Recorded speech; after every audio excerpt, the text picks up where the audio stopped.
হ্যাঁ, ওয়ালাইকুম আসসালাম। আমার কথা কি শোনা যাচ্ছে? একটু ক্লিয়ার করো তো।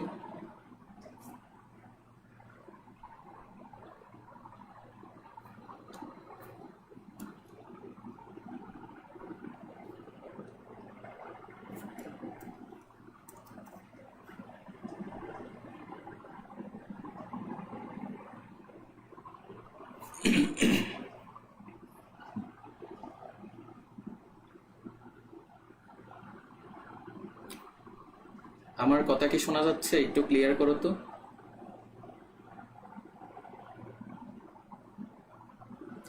বেসিক্যালি 10 মিনিট আগে আসলাম, কারণ কিছু কথাবার্তা বলবো তাই। হ্যাঁ, ওয়ালাইকুম আসসালাম। আচ্ছা, তোমাদের কি গুণগত রসায়নের এক্সামটা কি শুরু হয়েছে, নাকি ওইটা আমার ক্লাসের পরেই শুরু হবে?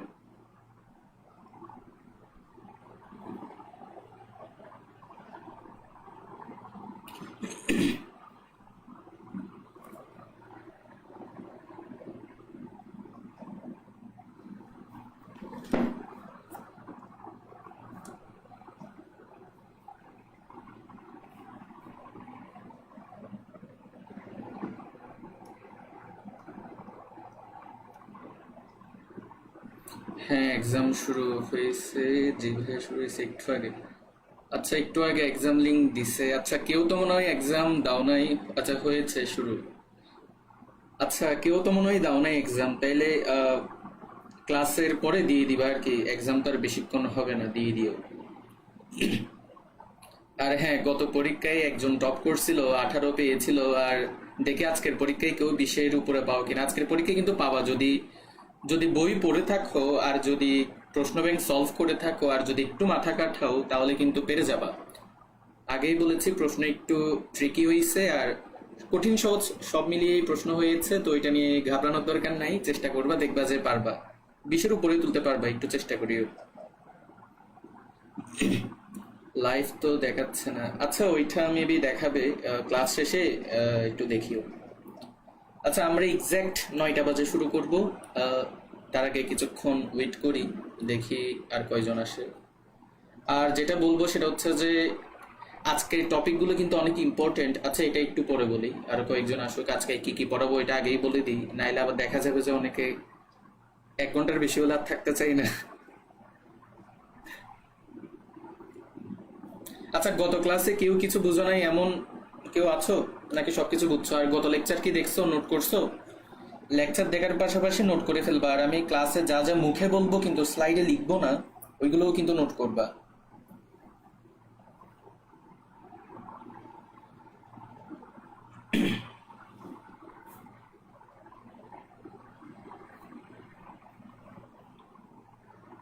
আর রাসায়নিক পরিবর্তনের প্রথম লেকচারের লিংক অলরেডি আমি দিয়েছি, স্লাইডের লিংকও দিয়েছি। তো তোমরা এটা নোট করে ফেলবা। আর নোট করার আগে অবশ্যই ক্লাস করবা, কারণ ক্লাসে এমন অনেক কিছুই বলছি যেগুলো আমি স্লাইডে লিখি নাই। ঠিক আছে? তো আগে ক্লাসটা করবা, তারপরে বুঝে নোটটা করে ফেলবা। আচ্ছা, একটু ক্লিয়ার করো তো কেউ একজন, এখন সাউন্ড শোনা যাচ্ছে কিনা। আজকে টপিক কি কি সেগুলো একবার বলবো, তারপরে ক্লাস শুরু করবো। দেখি বলো তো, শোনা যাচ্ছে কিনা।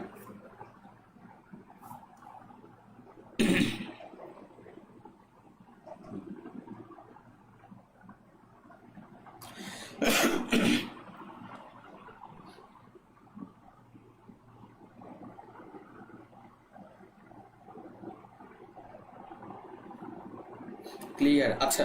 আচ্ছা, তাহলে আজকের টপিকগুলো একটু বলে দিই তোমাদেরকে, তারপর শুরু করব। তো আজকে বেসিক্যালি আজকের যে ক্লাসটা আছে এটা অনেক ইম্পর্টেন্ট একটা ক্লাস, কারণ গত ক্লাসে আমরা দেখছিলাম বেশিরভাগই হচ্ছে তোমার থিওরি ছিল। যেমন গত ক্লাসে আমরা অ্যাটমিকোনমি, তারপর ই ফ্যাক্টর, তারপর গ্রিন কেমিস্ট্রির যে মূলনীতি আছে সেগুলো কবিতা ছাড়া কিভাবে আমরা বুঝে বুঝে লজিক দিয়ে সলভ করতে পারি সেটা দেখছিলাম। তারপর হচ্ছে যে আমরা বিক্রিয়ার হার পড়ছিলাম, আর বিক্রিয়ার ক্রমও পড়ছিলাম, আর অনেক এমসিকিউ সলভ করছিলাম। তো গত ক্লাসের তুলনায় আজকের ক্লাসটা আরো বেশি ইম্পর্টেন্ট, কারণ হচ্ছে আজকের ক্লাসে প্রথমত তোমার পরীক্ষাতে যেটা আসে সেটা হচ্ছে বিক্রিয়ার হার বনাম সময় লেখচিত্র। যদিও এটা তোমাদের সিলেবাসে নেই, গত ক্লাসে একজন বলছিলা, তাও আমি বলবো যে এটা একটু করে করে রাখিও। কেন বলি? কারণ চিটাগং ইউনিভার্সিটি কিন্তু তোমার কোনো শর্ট সিলেবাস মেনটেন করে না। সত্যি কথা বলতে ওরা হচ্ছে ফুল সিলেবাস থেকেই প্রশ্ন করে। এবং বিক্রিয়ার ক্রম, এটা কিন্তু চিটাগং ইউনিভার্সিটির জন্য একটা মানে কি মানে একটা ফেভারিট টপিক আর কি, এখান থেকে সবসময় প্রশ্ন করে। তো জাস্ট এটার জন্য আমি 10 মিনিট সময় নিব, ঠিক আছে? এখানে বেশি সময় দিব না, আর এখানে তেমন কিছু আলোচনা নাই। জাস্ট আমরা কয়েকটা গ্রাফ দেখব, তারপর হচ্ছে যে কোনটা মানে কোন বিক্রিয়া কি রকম সেটা একটু করে বুঝবো, তারপরে এই 10 মিনিটের মধ্যে এই আলোচনা শেষ। তো বিক্রিয়ার হার বনাম সময় লেখচিত্র এটা একটু ভালো মতো বুঝবা 10 মিনিট সময় নিয়ে।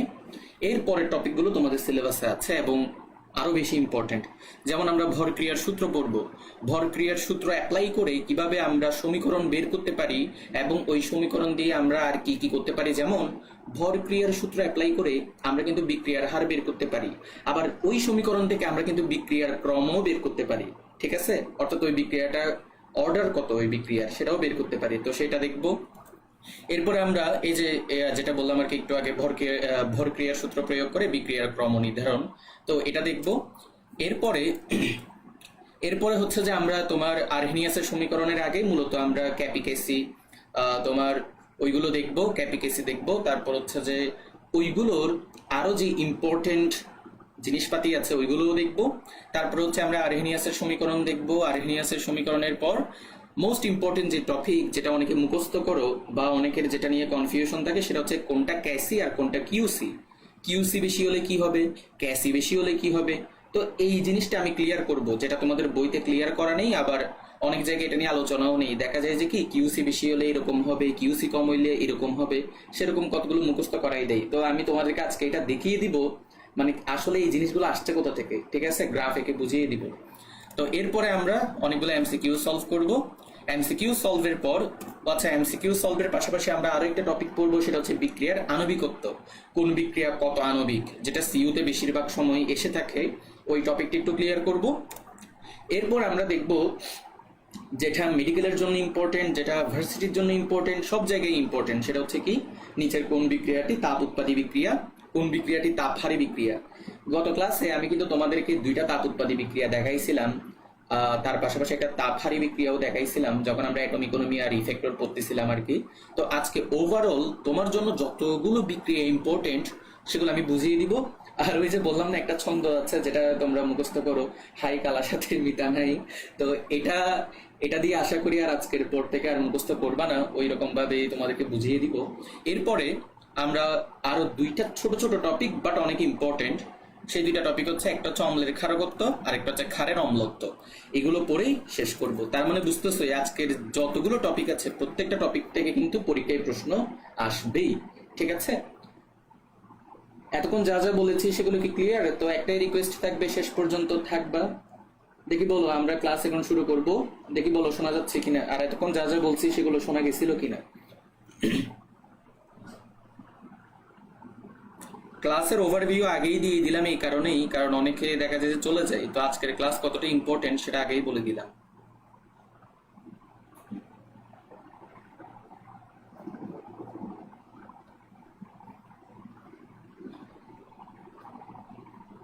দেখি বলো শোনা যাচ্ছে কিনা।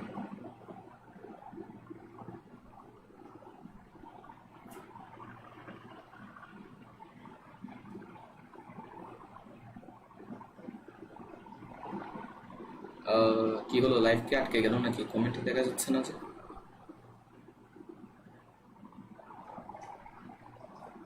দেখি কমেন্ট করো তো সবাই, লাইভ কি দেখা যাচ্ছে? একটু কমেন্ট করো। আর এতক্ষণ যা যা বলেছি সবগুলো কি ভালো মতো বোঝা গেছে বলো তো?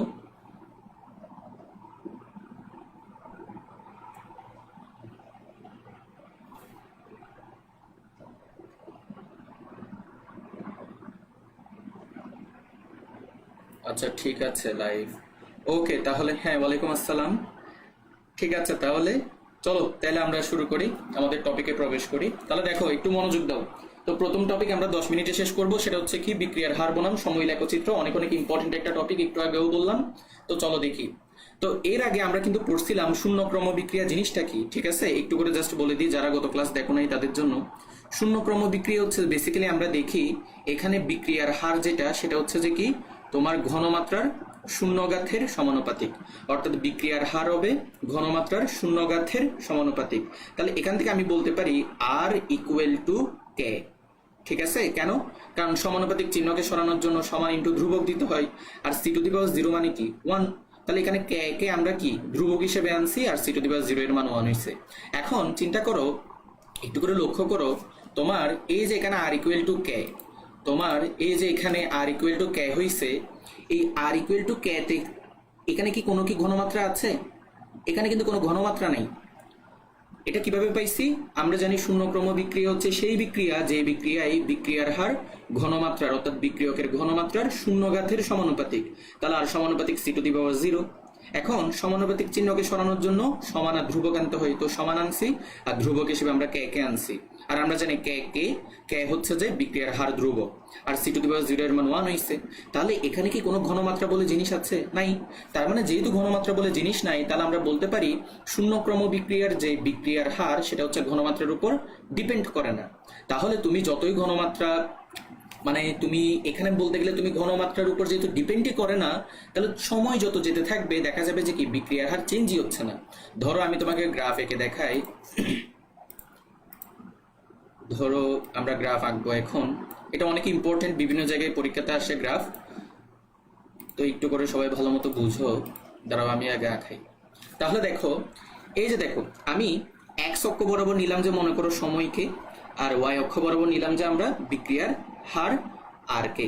ঠিক আছে, এখন চিন্তা করো কি বলছিলাম, বলছি যে বিক্রিয়ার হার ঘনমাত্রার উপর ডিপেন্ড করে না। তাহলে সময় যত যেতে থাকবে বিক্রিয়ার হার কি চেঞ্জ হবে? বিক্রিয়ার হার কিন্তু চেঞ্জ হবে না।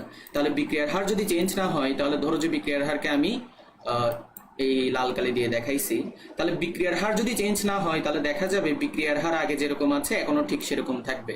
তার মানে এটা একটা স্ট্রেট লাইন হবে। স্ট্রেট লাইন বলতে কি, এটা হচ্ছে তোমার কি এক্স অক্ষের সমান্তরাল হবে।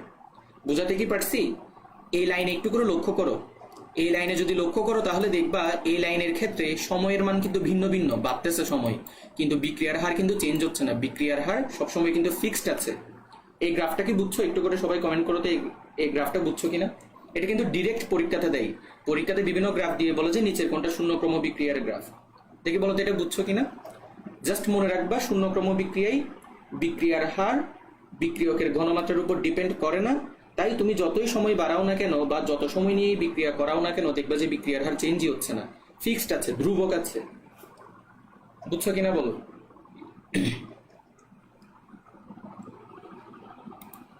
দেখে বলো বুঝছো কিনা। আরেকবার বলেন। আচ্ছা ঠিক আছে, আরেকবার বলি। প্রথমত দেখো আরেকবার একটু বুঝাই। গত ক্লাসে বলছিলাম শূন্যক্রম বিক্রিয়া কারা? শূন্যক্রম বিক্রিয়া হচ্ছে যাদের ক্রম মানে অর্ডার হচ্ছে 0।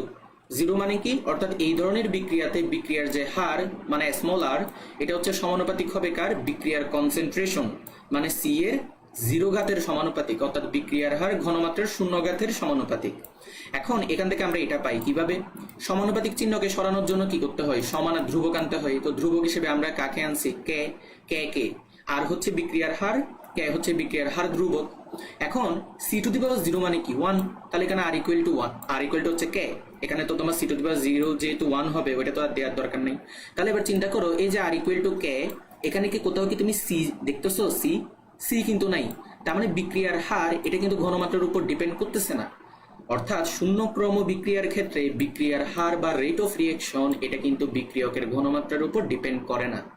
তার মানে সময় যত যেতে থাকবে দেখা যাবে যে কি বিক্রিয়ার হার কি চেঞ্জই হচ্ছে না। কেন চেঞ্জ হচ্ছে না? কারণ শূন্যক্রম বিক্রিয়াতে তো বিক্রিয়ার হার তো ঘনমাত্রার উপর ডিপেন্ডই করতেছে না।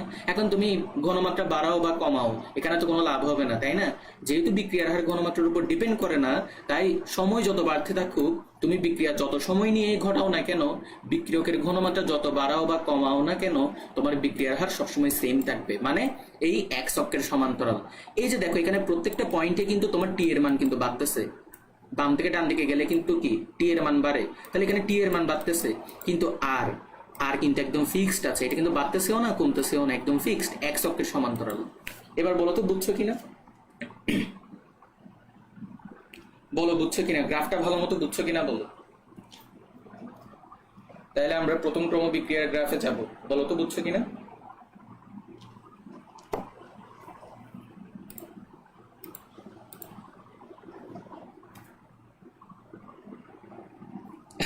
আচ্ছা তোমাদের সুমন ভাইয়াও চলে আসছে, দেখি বলো বাকিরা বুঝছো কিনা, গ্রাফগুলো কিন্তু অনেক ইম্পর্টেন্ট। দেখি বলো বলো বলো, রেসপন্স করো। বুঝছি ভাইয়া, ওকে ওকে। তাহলে এবার আমরা প্রথম ক্রম বিক্রিয়াতে যাব। খেয়াল করো, গত ক্লাসে কিন্তু বলছিলাম, গত ক্লাস যারা করো নাই তারা একটু প্লিজ করে নিও এটা। প্রথম ক্রম বিক্রিয়া তো সিম্পল ব্যাপার। প্রথম ক্রম বিক্রিয়া হচ্ছে সেটাই যেখানে বিক্রিয়ার হার এটা সমানুপাতিক হবে কার? বিক্রিয়কের ঘনমাত্রার 1 ঘাতের সমানুপাতিক, মানে 1 ঘাতের সমানুপাতিক, রাইট? তাহলে এবার তুমি বলো, এটাকে যদি তুমি একটু করে অন্যভাবে লিখো, তাহলে সমানুপাতিক চিহ্নকে সরানোর জন্য সমান আনতে হয়, ধ্রুবক আনতে হয়। আনসো c⁴ মানে কি? সি। এখন এই জায়গায় একটু করে লক্ষ্য করো, এখানে কিন্তু এবার ঘনমাত্রা আছে, এখানে কিন্তু ঘনমাত্রা সি আছে, রাইট? তার মানে এখানে যেহেতু ঘনমাত্রা সি আছে, এবার একটা জিনিস লক্ষ্য করো তো, এখান থেকে আমরা কি বলতে পারি না বিক্রিয়ার হার এটা হচ্ছে যে আমাদের যে ঘনমাত্রা আছে ওইটার সমানুপাতিক, রাইট? এই যে দেখো, বিক্রিয়ার হার এটা হচ্ছে যে বিক্রিয়কের ঘনমাত্রার ডিরেক্ট কি সমানুপাতিক। তাহলে সমানুপাতিক যদি হয়, চলো এবার এটার গ্রাফ আঁকি।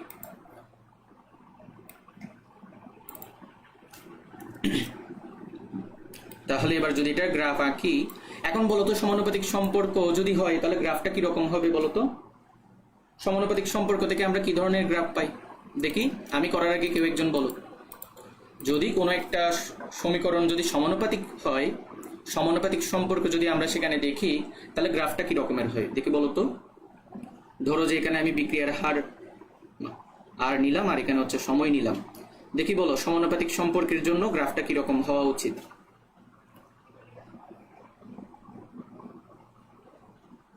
দেখি বলো তো।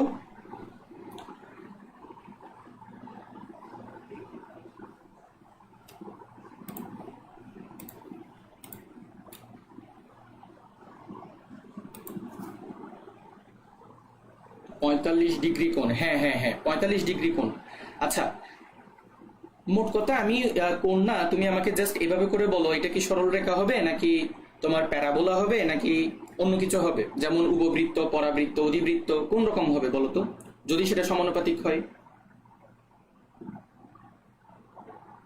45 ডিগ্রি কোণে হবে এই রকম না, তুমি জাস্ট আমাকে এটা বলো, মানে এটার শেপটা কিরকম হবে, এটা দেখতে কিরকম হবে যদি সমানুপাতিক সম্পর্ক হয়। যে কোনো সমানুপাতিক সম্পর্ক কি হয়? মূলবিন্দুগামী সরল রেখা হয় না? তাহলে এটা মূলবিন্দুগামী সরল রেখা হবে আর কি। ধরো যেটাকে আমি হলুদ কালার দিয়ে দেখাচ্ছি, তাহলে এই যে এইটা, বুঝাতে কি পারছি? এখন এটা এই যে দেখো, তার মানে কি হবে, সময় যত যেতে থাকবে তুমি বিক্রিয়কের ঘনমাত্রা যে পরিমাণে বাড়াতে থাকবা, রেট অফ রিয়েকশনও ঠিক সমানুপাতিক হারে বাড়তে থাকবে। হ্যাঁ মূলবিন্দুগামী, কে বলছে এটা? জাহানারা বেগম। হ্যাঁ ঠিক আছে, মূলবিন্দুগামী। তাহলে এটা কি ক্লিয়ার? আচ্ছা, তাহলে এটা যদি ক্লিয়ার হয়, তাহলে এবার চলো আমরা দ্বিতীয় ক্রম বিক্রিয়াতে যাই। এটা একটু ইন্টারেস্টিং, এটা অনেকে ভুল করে, ঠিক আছে? এটা একটু ইন্টারেস্টিং, এটা আমরা করব তো। আচ্ছা দেখো, তাহলে এবার বলো দ্বিতীয় ক্রম বিক্রিয়া কি হবে? তো দ্বিতীয় ক্রম বিক্রিয়া বা সেকেন্ড অর্ডার রিয়েকশন, আচ্ছা এখানে একটু বলে রাখি, শূন্য ক্রম বিক্রিয়া মানে হচ্ছে জিরো অর্ডার রিয়েকশন, ZOR। প্রথম ক্রম বিক্রিয়া মানে FOR, মানে ফার্স্ট অর্ডার রিয়েকশন। আর দ্বিতীয় ক্রম বিক্রিয়া মানে হচ্ছে তোমার সেকেন্ড অর্ডার রিয়েকশন, অর্থাৎ SOR। ঠিক আছে, শর্ট ফর্মে লিখলাম আর কি। এখন দেখে বলো দ্বিতীয় ক্রম বিক্রিয়া কারা? তারাই যেখানে বিক্রিয়ার হার বা রেট অফ রিয়েকশন এটা হচ্ছে বিক্রিয়কের ঘনমাত্রার দ্বিঘাতের সমানুপাতিক, রাইট? এখন একটু করে চিন্তা করো, তাহলে এখান থেকে আমরা কি লিখতে পারি? এখান থেকে আমরা লিখতে পারি R = KC²। তোমাকে পরীক্ষাতে সমীকরণ আকারেও দিতে পারে, ঠিক আছে? পরীক্ষাতে কিন্তু কি আকারেও দিতে পারে? সমীকরণ আকারেও দিতে পারে। যেগুলো যেগুলো লিখতেছি সেগুলো একদম নোট করে ফেলবা, ঠিক আছে? এখন এটা গ্রাফ অঙ্কন করব আমরা। এখন দেখি এবার বলো R সমানুপাতিক C², এটার গ্রাফ কিরকম হওয়া উচিত? একটু মাথা কাটিয়ে বলো তো দেখে, আজকে রেসপন্স করো সবাই। যাদের কনিক ক্লিয়ার আছে, হায়ার ম্যাথে যাদের কনিক ক্লিয়ার আছে তাদের কিন্তু কোনো সমস্যা হওয়ার কথা না, যদি কনিক ভালোভাবে করে থাকো আর কি, তাইলে কোনো সমস্যা হবে না। দেখি বলো তো R = KC², এটা দেখতে কিরকম লাগতেছে? এটা কিরকম গ্রাফ হবে দেখি বলো।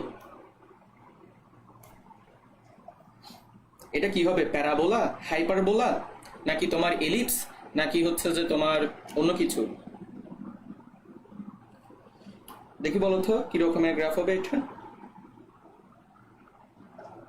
দেখি কনিক কাদের কাদের ক্লিয়ার আছে। পরাবৃত্ত, হ্যাঁ নাজমুন নাহার, হ্যাঁ ঠিক আছে, পরাবৃত্ত হবে। কেন পরাবৃত্ত হবে একটু করে বলে দিই। পরাবৃত্ত হবে এই কারণেই, খেয়াল করো এখানে এই যে একটা চলক আর এই যে আরেকটা চলক, একটা চলক হচ্ছে তোমার এই স্মল আর, আরেকটা চলক হচ্ছে তোমার সি, ক্যাত হচ্ছে তোমার সমানুপাতিক ধ্রুবক, ওইটা আলোচনার থেকে বাইরে। এখন খেয়াল করো একটা চলকের ঘাত হচ্ছে 1, আরেকটা চলকের ঘাত হচ্ছে 2, তার মানে কি এটা তো প্যারাবোলাই হবে, তাই না? প্যারাবোলার ক্ষেত্রেই তো আমরা এরকম দেখি, তাহলে এটা হচ্ছে প্যারাবোলা হবে। এখন এটার যে গ্রাফটা সেটা কি রকমের গ্রাফ হবে? ধরো যে আমি এটা অন্য কালি দিয়ে দেখাই, এই কালি দিয়ে দেখাবো, হ্যাঁ এই কালি দিয়ে দেখাই। তো এটার যে গ্রাফটা সেটা হবে কি রকম দেখাই, এই যে এটার গ্রাফটা হবে বেসিক্যালি তোমার প্যারাবোলা শেপের, অর্থাৎ এইভাবে করে হবে। অর্থাৎ সময় যত যেতে থাকবে তোমার বিক্রিয়ার হার এটা হচ্ছে যে বাড়তে থাকবে পরাবৃত্তাকার ভাবে। এই গ্রাফটা এরকম কেন হইলো এটা কি বুঝছো, নাকি এটা বুঝে দিতে হবে কেন এটা উপরে গেল নিচে কেন যায় নাই, বা এরকম কেন হইলো এটা কি বুঝাতে হবে? দেখি বলো তো, গ্রাফের শেপটা কি বুঝছো? পরীক্ষাতে কিন্তু এটা বিভিন্ন ভাবে দিতে পারে, যেমন এই গ্রাফটা এখানে না দিয়ে নিচে দিতে পারে, তারপর তোমার বামে দিতে পারে, ঠিক আছে? দেখি বলো তো এটা বুঝছো নাকি বুঝো নাই? না বুঝলে আমি বুঝিয়ে দিব কেন গ্রাফটা আসলে ওই পাশেই হয়েছে, ফার্স্ট কোয়াড্রেন্টেই কেন হয়েছে।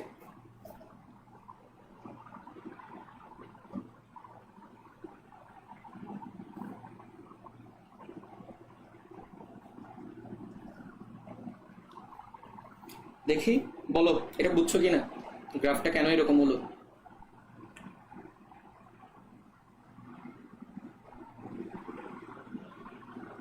না বুঝলে সমস্যা নেই, আমি বুঝিয়ে দিব।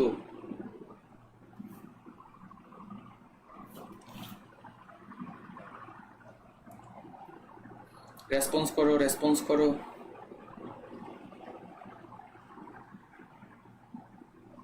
বলে দেন। আচ্ছা ঠিক আছে, বলে দিচ্ছি এটা কেন গ্রাফটা ওইদিকে হয়েছে। বাকিটা কি বুঝছো নাকি? আচ্ছা এটা একটু করে বুঝিয়ে দিচ্ছি, এটা তোমাদের হায়ার ম্যাথেও লাগবে, তো একটু করে বুঝো। দেখো তোমার এই যে সমীকরণ যেটা আছে R equal to K C square, খেয়াল করো R equal to K C square, ঠিক আছে? এটাকে তুমি একটু করে, আচ্ছা এটা বোঝার আগে একটু করে লক্ষ্য করো তো। ধরো তোমার এটা হচ্ছে যে এক্স অক্ষ, এটা হচ্ছে তোমার কি ওয়াই অক্ষ, তাই না? ধরো যে আমি তোমাকে একটা প্যারাবোলা দিলাম, সেটা হচ্ছে কি ওয়াই স্কয়ার ইকুয়াল টু হচ্ছে যে 4ax। এই পরাবৃত্তটা কি রকমের হবে বলো তো? Y square equal to 4ax পরাবৃত্ত। এই পরাবৃত্তটা বেসিক্যালি কি রকম হবে দেখো তো, এখানে কার ঘাত 1, এক্স এর ঘাত 1 না? তাহলে আমার থেকে প্যারাবোলাটা আঁকতে হবে এক্স অক্ষের সাপেক্ষে। তাহলে এই প্যারাবোলাতে খেয়াল করো, এখন এক্স অক্ষের সাপেক্ষে যদি আঁকাই তাহলে সেটা কি হবে, তোমার এদিকেও হইতে পারে, মানে বাম দিকেও হইতে পারে, তোমার ডান দিকেও হইতে পারে। তো এই ক্ষেত্রে কিন্তু প্লাস আছে, যেহেতু প্লাস আছে তাহলে তোমার প্যারাবোলাটা কি রকম হবে? প্যারাবোলাটা হবে এরকম শেপের, রাইট? এটা কি বুঝছো? যেহেতু Y square equal to 4ax, আমি দাঁড়াও লেজার দিয়ে দেখাই তাহলে আরো বুঝতে সুবিধা হবে। খেয়াল করো Y square equal to 4ax, এটা এক্স অক্ষ, এটা ওয়াই অক্ষ, এক্স এর ঘাত 1, ওয়াই এর ঘাত 2, তাহলে এটা একটা প্যারাবোলা বুঝে গেছি। এখন আঁকবো কিভাবে? যার ঘাত 1 তার সাপেক্ষে আঁকতে হয়, তাহলে এক্স এর ঘাত 1, তাহলে আমি এক্স এর সাপেক্ষে আঁকবো। এখন এক্স এর সাপেক্ষে আঁকতে গেলে এইদিকেও আঁকা যায় এদিকেও আঁকা যায়, তো কোন দিকে আঁকবো? সেদিকেই আঁকবো যেদিকে হচ্ছে আমার প্লাস হবে, যেমন এখানে প্লাস আছে তাহলে এটা এইদিকেই হবে, মাইনাস হলে তো তোমার উল্টো দিকে হইতো। এটা কি বুঝছো? এটা যদি বুঝো তাহলে ওইটাও বুঝবা।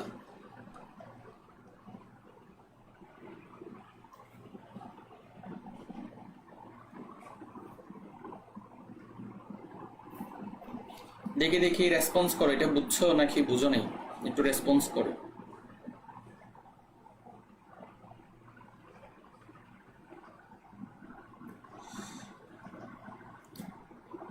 দেখে দেখে দেখে রেসপন্স করো, রেসপন্স করো।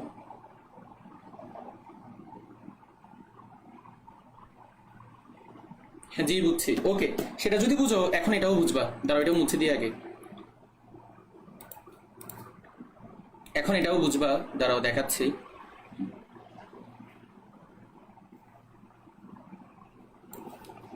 ওকে, তাহলে দেখো এবার তুমি একটা জিনিস লক্ষ্য করো, তুমি যেটা করছো আর কি সেটা হচ্ছে যে তুমি এইভাবে করে এটা, এক মিনিট,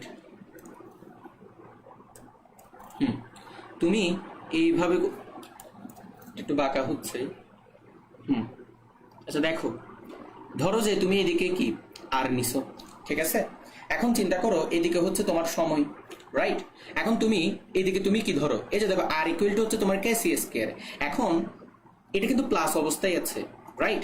এখানে খেয়াল করো তোমার এখানে কার ঘাত 1, এই আর এর ঘাত কিন্তু 1, রাইট? তো আর এর ঘাত যেহেতু 1, তার মানে আমাদেরকে গ্রাফটা আঁকাতে হবে কার সাপেক্ষে? আর এর সাপেক্ষে। তার মানে এখন আমি গ্রাফটা আঁকাবো এই যে লম্ব বরাবর যেটা আছে এটার সাপেক্ষে।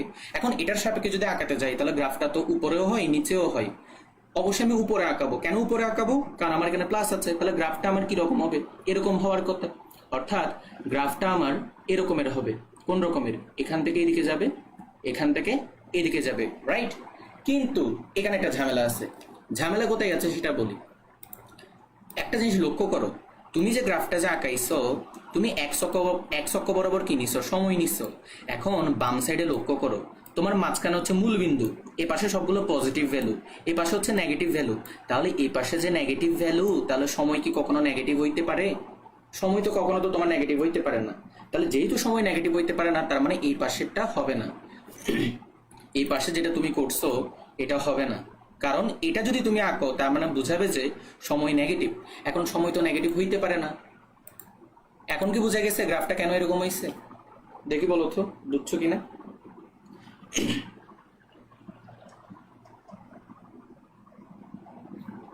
দেখি বলো তো, বুঝছো কিনা?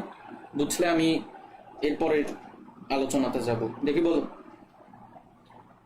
পরীক্ষায় কিন্তু এটা ঘুরাই পেঁচাই দিবে, দেখা যাবে যে একবার ফার্স্ট কোয়াড্রেন্টে দিল, আরেকবার নিচে দিল, আরেকবার বামে দিল, আরেকবার উপরে দিল। তখন দেখা যাবে যে যদি বেসিক না বুঝো তাহলে হচ্ছে এটা ভুল করে আসবে। জি ভাইয়া, ওকে ওকে, তাহলে আমি তাহলে মুছে দিচ্ছি এটা। তোমরা হচ্ছে স্লাইড, আচ্ছা স্লাইডে তো এটা মেবি থাকবে না, তোমরা এখন এটা বুঝলে এটা পরবর্তীতে করে ফেলতে পারবা, ঠিক আছে? লাইভ ক্লাসে যা যা বলবো সেগুলো সঙ্গে সঙ্গে করে ফেলবা। ওকে, আবার সবগুলো করতে বলতেছি না, আমি তো স্লাইড তো দিয়েই দিব। স্লাইড দিয়ে দিলে তখন এমনিতেই লিখে ফেলবা, বাট যেগুলো মুছে দিচ্ছি বা যেগুলো বলবো লিখতে সেগুলো লিখে ফেলবা। ওকে, বুঝছি, ওকে, সবাই বুঝছে। এখন পরীক্ষাতে যেটা আসে সেটা হচ্ছে যে প্রথমত এই গ্রাফটা আসে, এরপরে যেটা আসে সেটা হচ্ছে যে নিচের কোনটা শূন্য ক্রম বিক্রিয়া, নিচের কোনটা প্রথম ক্রম বিক্রিয়া, এরকম। তাহলে চলো আমরা কয়েকটা এক্সাম্পল দেখি, এরপরে এই টপিকটা শেষ। আর কিছুক্ষণ একটু ওয়েট করো। সরি, আসলে আমি একটু অসুস্থ, খেয়াল করো। তাইলে এবার আমরা যেটা দেখবো সেটা হচ্ছে যে কি তোমার কোনটা কোন ধরনের বিক্রিয়া। তাহলে চলো দেখি। তাহলে এক্সাম্পল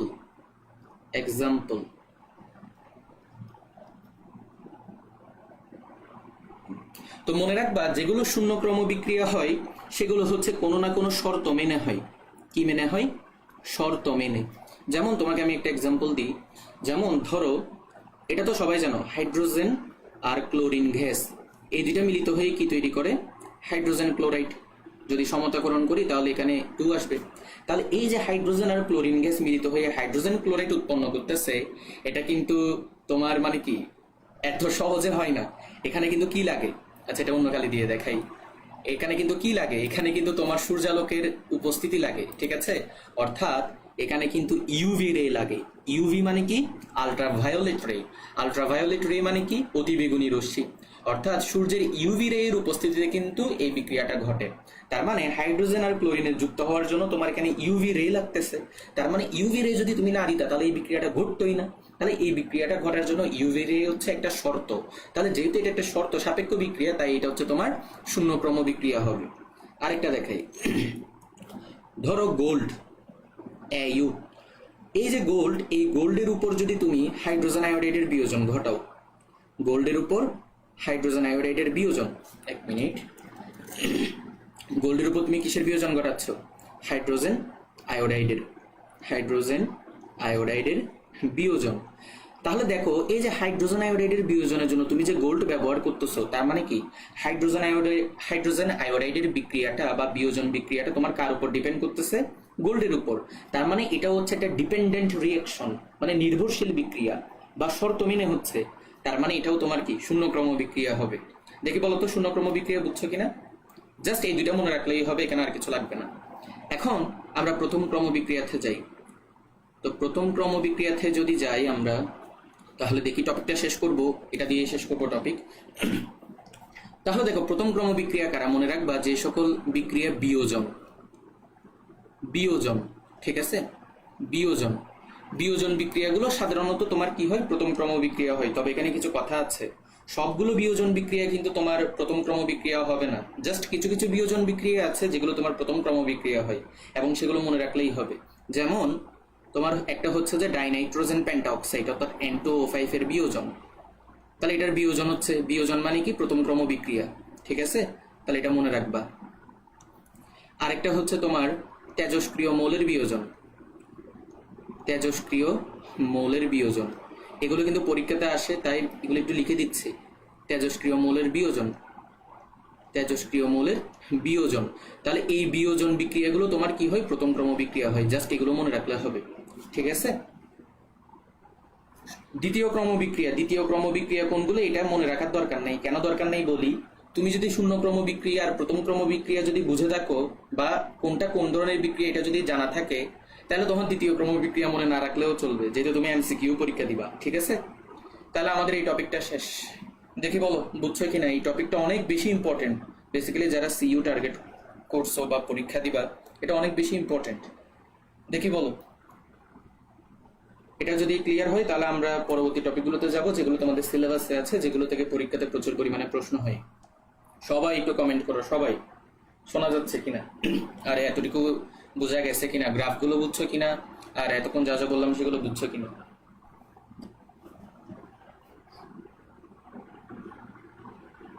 জি বুঝছি, ওকে, জাহানারা বুঝছে, আর বাকিরা কমেন্ট করো, দেখি আছো কিনা, ক্লাসে ঠিক মতো আছো কিনা দেখি, কমেন্ট করো।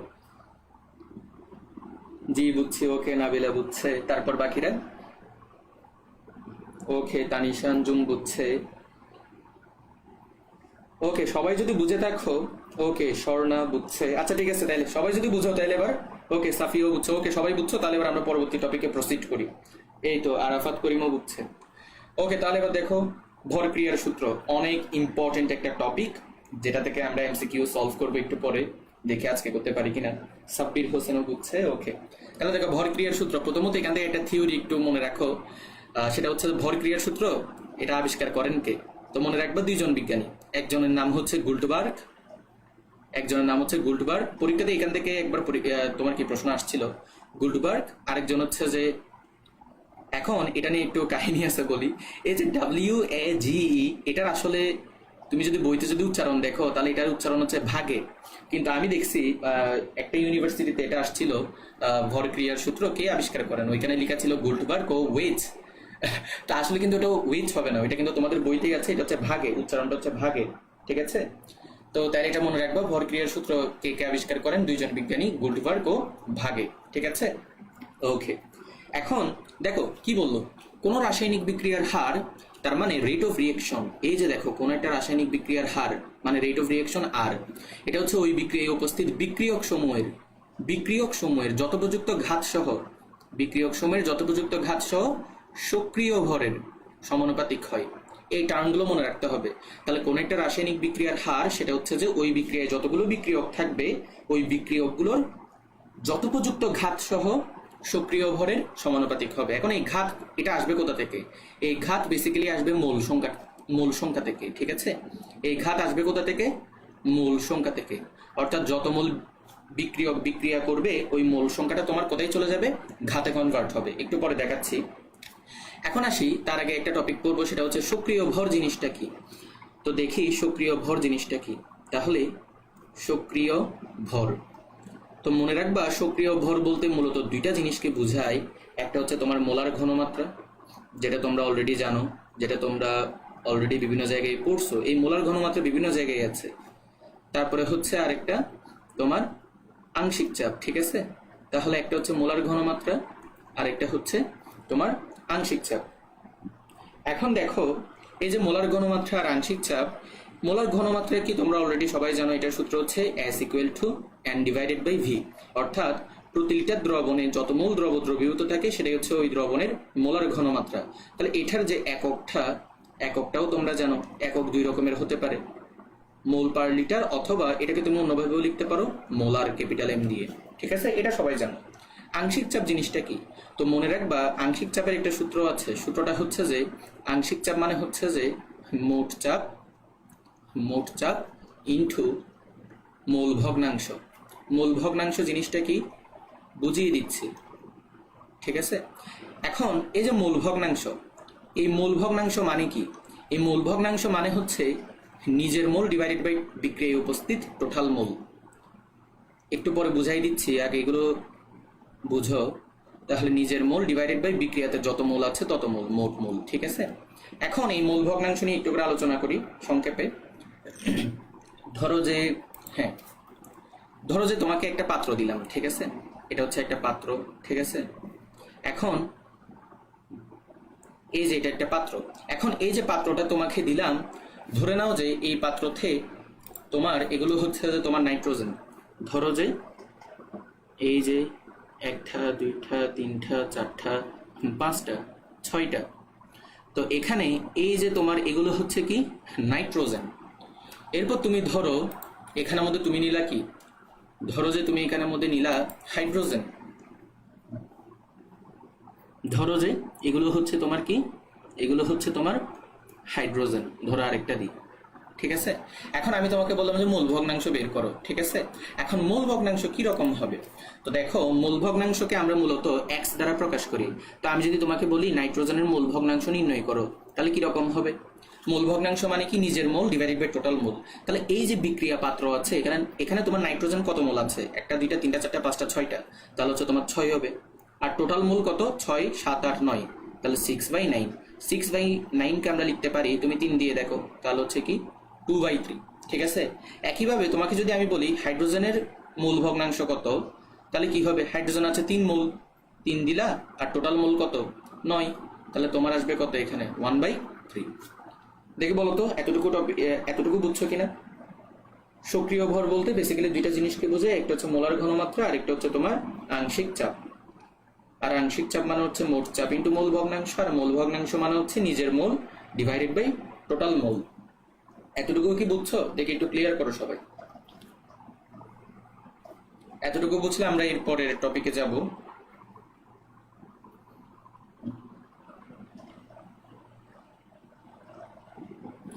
না বুঝলে কেউ সঙ্গে সঙ্গে কমেন্ট করবা।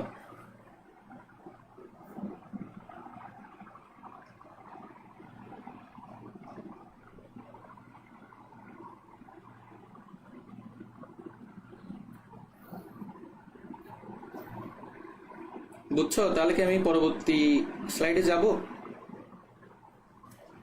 ওকে, তাহলে পরবর্তী স্লাইডে। এখন এতক্ষণ ধরে তো আমরা মানে সক্রিয় ভর জিনিসটা বুঝলাম। এখন আমরা দেখব এই যে সূত্রটা যেটা বললাম, কোন রাসায়নিক বিক্রিয়ার হার ওই বিক্রিয়ায় উপস্থিত বিক্রিয়ক সমূহের যথোপযুক্ত ঘাত সহ সক্রিয় ভরের সমানুপাতিক, এই জিনিসটা এখন আমরা অ্যাপ্লাই করে দেখবো। এটা কিভাবে অ্যাপ্লাই করবো সেটাই দেখবো। ধরো যে আমি এখানে একটা তোমাকে বিক্রিয়া দেখাচ্ছি, দাঁড়াও আগে কালার চেঞ্জ করি। হ্যাঁ, ধরো যে আমি তোমাকে একটা বিক্রিয়া দেখাই এখানে। ধরো এক মিনিট। হ্যাঁ, ধরো একটা বিক্রিয়া এখানের মধ্যে নিই। এক নাম্বার ধরো এম মোল ডি নিলাম, তারপর ধরো পি মোল সি নিলাম। এখন ধরো এখান থেকে বিক্রিয়া করে উৎপন্ন হচ্ছে তোমার এন মোল এ। এখন এই বিক্রিয়াতে যদি আমি ভর ক্রিয়ার সূত্র যদি অ্যাপ্লাই করি তাহলে দেখি কি রকম হয়। তো আমরা জানি ভর ক্রিয়ার সূত্র কি, কোন একটা বিক্রিয়ার হার, তার মানে হার মানে স্মল আর দিলাম, রেট অফ রিঅ্যাকশন। এই বিক্রিয়ার হারটা হচ্ছে সমানুপাতিক হবে, সমানুপাতিক হবে কার কার? যতগুলো বিক্রিয়ক নিছো ওই বিক্রিয়কগুলোর সক্রিয় ভরের ঘাতের। এখন সক্রিয় ভর বলতে তোমার আংশিক চাপও বোঝায়, মোলার ঘনমাত্রাও বোঝায়। তো ধরো যে আমি তোমার এখানে মোলার ঘনমাত্রা নিয়ে দেখাচ্ছি। তাহলে এখানে কিরকম হবে? ডি যে বিক্রিয়ক আছে সেটার মোলার ঘনমাত্রা বলছিলাম, একটু আগেই বলছিলাম। ঘাত মানে কি? মোল সংখ্যা, মোল সংখ্যাটা ঘাতে কনভার্ট হয়। তাহলে এখানে ডি নিছো তুমি এম মোল, ওইটা চলে যাবে উপরে। তারপর ইনটু তোমার সি হচ্ছে বিক্রিয়ক আর এটা হচ্ছে উপরে। তাহলে এই যে তুমি এটা যে করলা, এখন এখান থেকে দেখো তো তুমি এইভাবে লিখতে পারো কিনা, আর ইকুয়াল টু কে ইনটু, এগুলো কিন্তু পরীক্ষাতে সরাসরি দেয়। বেসিক্যালি ঢাকা ইউনিভার্সিটিতে কিন্তু তোমার এগুলো দেয় সমীকরণ, নিচের কোন সমীকরণটি ঠিক বা কোন সমীকরণটি ভুল, ঠিক আছে? তাহলে দেখো ভর ক্রিয়ার সূত্র অ্যাপ্লাই করে এটা আমরা কিভাবে করছি? এটা আমরা করছি যে ভর ক্রিয়ার সূত্র, এটা হচ্ছে যে কি অ্যাপ্লাই করে করছি, এটা আমরা করছি ভর ক্রিয়ার সূত্র অ্যাপ্লাই করে, ঠিক আছে? এখন যেটা বলবো সেটা আরো ইম্পর্টেন্ট, এটা একটু করে মনোযোগ দিয়ে শুনো। তুমি ভর ক্রিয়ার সূত্র অ্যাপ্লাই করে একটা রাসায়নিক বিক্রিয়ার হার কি রকম হয় সেটা কিন্তু বের করতে পারছো, ভালো কথা। কিন্তু তুমি আমাকে বলো এখানে যে এম মোল ডি আর পি মোল সি বিক্রিয়া করলো, তুমি কি আমাকে মানে কি গ্যারান্টি দিতে পারবা আসলে এরকমই ঘটবে? এরকম ঘটবে মানে কি, এটা তো নিশ্চয়তা নাই। দেখা যাবে যে কি এরকম নাও ঘটতে পারে। তুমি যে এম মোল ডি আর পি মোল সি নিছো, দেখা যাবে যে কি হতে পারে বিক্রিয়ক আরো বেশি লাগতেছে, আবার হতে পারে বিক্রিয়ক কমও লাগতে পারে। ঠিক আছে, তাহলে যেহেতু আমরা জানি না আসলে এক্সাক্ট কত মোল লাগতেছে, তাহলে সেক্ষেত্রে পরীক্ষালব্ধ ফল অনুসারে এখানে আরেকটা তোমার সমীকরণ পাবা। পরীক্ষা লব্ধ ফল অনুসারে। পরীক্ষালব্ধ ফল মানে কি? ধরো যে পরীক্ষা করার আগে তুমি ল্যাবরেটরিতে পরীক্ষা করার আগে চিন্তা ভাবনা করলে যে এরকম একটা ঘটনা ঘটতে পারে, অর্থাৎ ল্যাবরেটরিতে তুমি পরীক্ষা করতে যাচ্ছ তার আগে একটা রাফ করলা যে কি এখানে মোটামুটি এম মোল আর পি মোল সি বিক্রিয়া করতে পারে, অর্থাৎ এম মোল ডি আর পি মোল সি নিলে এরকম উৎপন্ন হবে। কিন্তু ল্যাবরেটরিতে যখন পরীক্ষা করতে গেলা দেখলা যে কি উল্টা ঘটনা ঘটলো, দেখা গেল যে কি এম মোল ডি আর পি মোল সি এর পরিবর্তে অন্যরকম লাগতেছে। তো এখন এই অন্যরকম কত সেটা তো তুমি তো জানো না, তাই না? তো সেক্ষেত্রে আমাদের যে সমীকরণটা সেটা হয়ে যাবে এরকম, আর সমানুপাতিক ডি। তাহলে যেহেতু ডি কত মোল লাগতেছে তুমি সেটা জানো না, তো ধরে নাও যে এটা আলফা মোল লাগতেছে, তাহলে আলফা। একইভাবে সি কত মোল লাগতেছে ওইটাও তুমি কি দেখলা যে কি পি মোল লাগতেছে না, তাহলে কত মোল লাগলো ওইটা তো তুমি জানো না, ধরে নাও যে এটা বিটা। তাহলে তখন সমীকরণ হয়ে যাবে এটা। পরীক্ষাতে কিন্তু জিজ্ঞেস করবে ভর ক্রিয়ার সূত্র অনুসারে সমীকরণ কোনটা, পরীক্ষালব্ধ ফল অনুসারে সমীকরণ কোনটা। এটা কি বুঝছো? বুঝে থাকলে একটু কমেন্ট করো এটা বুঝছো কিনা। দুইটা সমীকরণই পারতে হবে, ভর ক্রিয়ার সূত্র দিয়েও পারতে হবে, পরীক্ষালব্ধ ফল অনুসারেও পারতে হবে। বলো বুঝছো কিনা। এখান থেকে তুমি আবার লিখতে পারো এরকম আর ইকুয়াল টু, তুমি এখান থেকে লিখতে পারো এরকম আর ইকুয়াল টু কে ডি উপরে আলফা, তারপর হচ্ছে সি উপরে বিটা। এগুলো যে আলফা বিটা হবে এমন কোনো কথা নেই, তুমি এখানে চাইলে এক্স আর ওয়াইও নিতে পারো, তুমি চাইলে অন্য কিছুও নিতে পারো, জাস্ট এম আর পি নিবা না, কারণ এম মোল ডি আর পি মোল সি বিক্রিয়া করবে এরকম তো কোনো গ্যারান্টি নেই। ঠিক আছে, বুঝছো কিনা বলো। আরো একটা বিক্রিয়া দেখবো আমরা, তার আগে বলো এটা বুঝছো কিনা।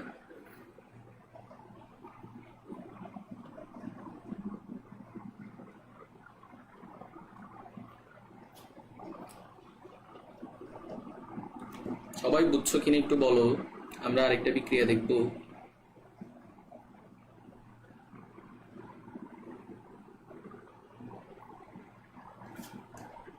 বুঝছি, ওকে, তাহলে চলো লাস্ট একটা বিক্রিয়া দেখে এটা শেষ করি।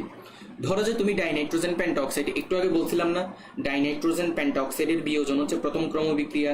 তো চলো এখানে বিয়োজন বিক্রিয়াটা দেখি। তাহলে ডাইনাইট্রোজেন পেন্টঅক্সাইড মানে N2O5, তাহলে এটাকে যদি তুমি বিয়োজন করো তাহলে দুইটা জিনিস পাবা, একটা হচ্ছে নাইট্রোজেন ডাইঅক্সাইড আর একটা হচ্ছে তুমি পাবা অক্সিজেন। এখন তুমি এটাকে সমতাকরণ করো, এখানে দেখো নাইট্রোজেন আছে দুইটা, তো তুমি যদি এখানে প্রথমত 2 দাও নাইট্রোজেন 2টা হয়ে যাবে, ঠিক আছে, কিন্তু অক্সিজেন তখন 4টা হবে, এখানে 6টা হচ্ছে, তাহলে তো মিলতেছে না। তাহলে তুমি একটা কাজ করো, এখানে 4 দাও, 4 দিলে 4 দ্বিগুণে 8, তাহলে তুমি এই যে দেখো এখানে এবার 4 দিয়ে দাও, তাহলে দেখো 4 দিলে তো হচ্ছে না, তাহলে এরকম হবে না। তাহলে তুমি একটা কাজ করো, এখানে 2 দাও, 4 দিলে বেশি হয়ে যাচ্ছে, 2 দাও, তাহলে নাইট্রোজেন এখন 4টা হয়ে গেছে, এখানে 4 দাও, তাহলে নাইট্রোজেন 4টা, অক্সিজেন কয়টা হলো 4 দ্বিগুণে 8, 8 দিয়ে 10, এখানে 5 দ্বিগুণে 10, তাহলে বিক্রিয়ার সমতাকরণ শেষ। তো প্রথমত সমতাকরণ করে ফেলবা। কেন সমতাকরণ করতে হবে? সমতাকরণ করতে হবে এই কারণেই যার তুমি মূল সংখ্যা পাও, মূল সংখ্যাই তো তোমার ঘাতে কনভার্ট হবে, এখন মূল সংখ্যা পাওয়ার জন্য সমতাকরণ করতে হবে। তো সমতাকরণ করার পর এখন তুমি সমীকরণ দাও, তাহলে বিক্রিয়ার হার স্মল আর এটা হচ্ছে সমানুপাতিক হবে। এখানে বিক্রিয়ক হিসেবে আছে কে? শুধুমাত্র একটা, মানে কি N2O5, তাহলে এটার যে ঘনমাত্রা, এরপরে ঘাত দিয়ে দাও, কত মোল? 2 মোল, ওইটা ঘাতে চলে যাবে। বুঝাতে কি পারছি আমি? তাহলে এই যে তুমি যেটা পাইছো এটা হচ্ছে কি ব্যবহার করে পাইছো? এটা পাইছো যে ভর ক্রিয়ার সূত্র অ্যাপ্লাই করে। এটা তুমি কি ব্যবহার করে পাইছো? ভর ক্রিয়ার সূত্র অ্যাপ্লাই করে পাইছো। এখন ওই আবার আগের মতো পরীক্ষালব্ধ ফল, দেখা গেল যে কি তুমি চিন্তা ভাবনা করলা যে তোমার 2 মোল লাগতেছে, কিন্তু পরীক্ষা করে দেখলা যে 2 মোল থেকে আরো বেশি বা কম লাগতেছে। ঠিক আছে, এরকম কিন্তু হইতেই পারে। দেখা যায় যে কি তোমরা কি ফিজিক্সের এক্সপেরিমেন্ট করছিলা কলেজে থাকতে? ফিজিক্সে ওই যে তোমার হ্যাঁ অ্যাসফেরোমিটার দিয়ে তোমার গলীয় তলের বক্রতার ব্যাসার্ধ নির্ণয়, তারপর হচ্ছে তোমার কি আরো কতগুলো ছিল, যেমন মার্বেলের একটা এক্সপেরিমেন্ট ছিল, তারপর তোমার তোমার কেমিস্ট্রিতে হচ্ছে যে বিক্রিয়ার এক্সপেরিমেন্ট ছিল। ওইখানে কিন্তু দেখবা তোমাদেরকে হচ্ছে চার্ট করতে দিত, এবং চার্ট করলে তুমি কিন্তু দেখা এক একবার ভ্যালু এক এক রকম আসতেছে। ঠিক আছে, অথবা তুমি ম্যাথমেটিক্যাল ভাবে যেটা করছো, ম্যাথমেটিক্যালি যে রেজাল্টটা আসছে, তুমি যখন সেটা প্র্যাকটিক্যালি করতে গেছো দেখা গেল যে কি রেজাল্ট আরেক রকম হয়ে গেছে। তো ব্যাপারটা হচ্ছে সেরকমই। তো কারণ রেজাল্ট কেমিস্ট্রির বেলায় রেজাল্ট ভিন্ন হওয়ার কারণ হচ্ছে যে অনেক কিছু ফ্যাক্ট করে, যেমন তুমি এখানে কি পরিমাণ টেম্পারেচার দিচ্ছ, তারপর তোমার এনভায়রনমেন্টটা কীরকম আছে, এগুলোর উপর ডিপেন্ড করে। তো সেই ক্ষেত্রে দেখা যায় মূল সংখ্যাটার তারতম্য ঘটে। তাহলে এবার এটার জন্য তুমি রেট অফ রিঅ্যাকশনের সমীকরণ লিখো। তাহলে বিক্রিয়ার হার এটা সমানুপাতিক হবে বিক্রিয়কের মোলার ঘনমাত্রার ঘাতের। এখন এখানে যে 2 মোলই হবে তুমি তো জানো না, এখন কত মোল হবে সেটাও তুমি জানো না, তাই তো। তো ধরে নাও যে ধরো যে এবার আমি এখানের মধ্যে তোমার ওয়াই ইউজ করতেছি, মানে ওয়াই হচ্ছে, যারা এটা একটু উপরে লিখি, ওয়াই হচ্ছে তোমার একটা অজানা চলক বা অজানা রাশি, যেটা তুমি জানো না, ঠিক আছে। এটা অনেক কিছু হইতে পারে, তবে 2 হবে না, 2 হইলে তো দিতামই। তাহলে এটা যেটা তুমি পাইছো এটাই হচ্ছে তোমার পরীক্ষালব্ধ ফল অনুসারে। বলো বুঝছো কিনা? তাহলে পরীক্ষায় যদি তোমাকে জিজ্ঞেস করে ভর ক্রিয়ার সূত্র অনুসারে কোন সমীকরণটি সঠিক, তাহলে পারবা। পরীক্ষালব্ধ ফল অনুসারে কোন সমীকরণটি সঠিক, তাহলেও আশা করি পারবা। দেখে বলো বুঝছো কিনা।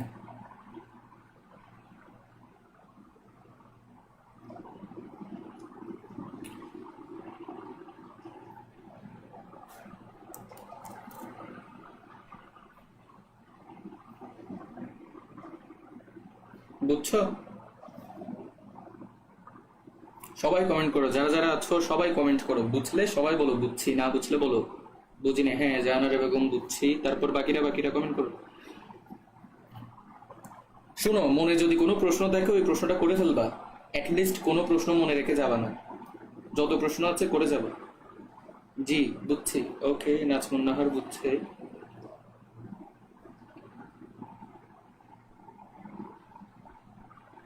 আচ্ছা ঠিক আছে, এখন দেখো বিক্রিয়ার ক্রম, তো যেটা বলছিলাম ভর ক্রিয়ার সূত্র প্রয়োগ করে তোমাকে বলবে যে বিক্রিয়ার ক্রম নির্ণয় করো, ঠিক আছে। তো কিভাবে করবা?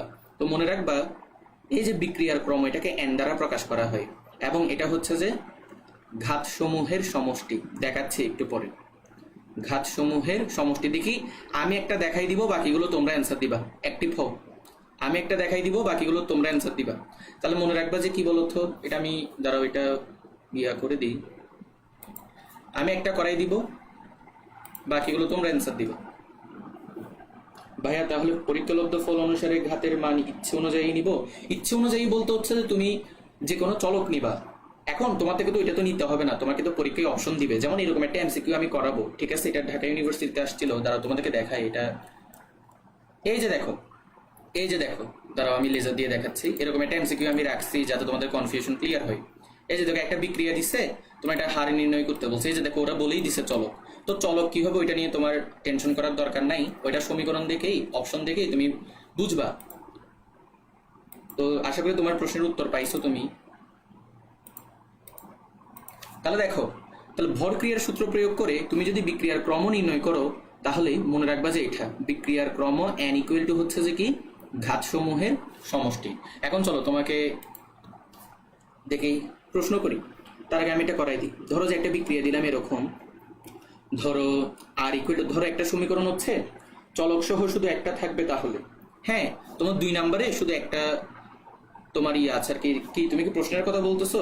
প্রশ্নটা তো তোমার বিভিন্ন রকমের থাকতে পারে, ওটা তুমি বুঝে নিবা আর কি। যেমন ওইটা ওই এমসিকিউটা করালেই ক্লিয়ার হয়ে যাবে। তাহলে দেখো, এই যে দেখো, ধরো যে আমি তোমাকে একটা সমীকরণ দিলাম এরকম, আর ইকুয়াল টু কে ইনটু ধরো এ বিক্রিয়কের ঘনমাত্রা। ধরো এবার আমার ইচ্ছা মতো আমি এখানে এম দিলাম, তারপরে এখানে বি দিলাম। বি এর ঘনমাত্রার উপর ধরো যে এটা বি। এখন দেখি বলো তো সবাই, এটার যে ক্রম সেটা কত হবে? এম প্লাস বি হবে। কেন হবে বলছিলাম, কোন একটা বিক্রিয়ার হার, মানে কোন একটা বিক্রিয়ার হারের যে সমীকরণটা তোমাকে দিছে, ওই সমীকরণ থেকে বিক্রিয়ার ক্রম বোঝার উপায় কি, যতগুলো ঘাত আছে সবগুলো তুমি যোগ করে দিবা। তাহলে এবার দেখি এটা বলো তো এটা কি হবে। আচ্ছা ধরো যে আর ইকুয়াল টু তোমার কে আছে, ধরো তোমার এখানে ডি, ধরো তোমার এখানে 2 দিলাম, আর ধরো এখানে সি আছে। এবার বলো তো এটার যে ক্রম সেটা কত হবে? দেখি তো বলো তো এটার যে বিক্রিয়ার ক্রম সেটা কত হবে?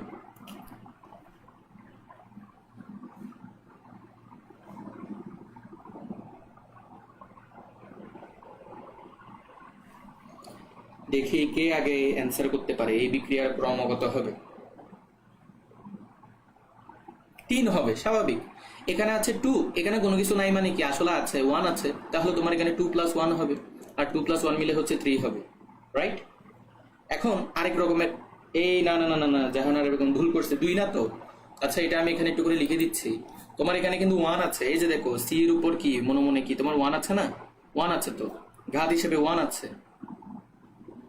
তাহলে 2 আর 1 মিলে কত হয় বলো, কত হবে বলো বলো, 3 হবে, রাইট? আশা করি আর ভুল করবা না, এগুলো খেয়াল রাখিও, পরীক্ষাতে কিন্তু এরকম দিতে পারে। এখন ধরো এটাকে একটু পাল্টাই দিই, ধরো আমি এরকম কিছু একটা দিলাম আর সমানুপাতিক, ধরো এটা হচ্ছে যে তোমার ধরো এম নিলাম, এম এর উপর ধরো আলফা দিলাম, এখানে ধরো এন নিলাম। আচ্ছা না, দেখি এটার অ্যান্সার দাও, ঠিক আছে? দেখি বলো এই বিক্রিয়ার ক্রমাগত হবে, দেখি বলো তো এই বিক্রিয়াটার ক্রমাগত হবে। হ্যাঁ, যারা যারা 3 দিছো হইছে, দেখি বলো তো এই বিক্রিয়ার ক্রমাগত হবে।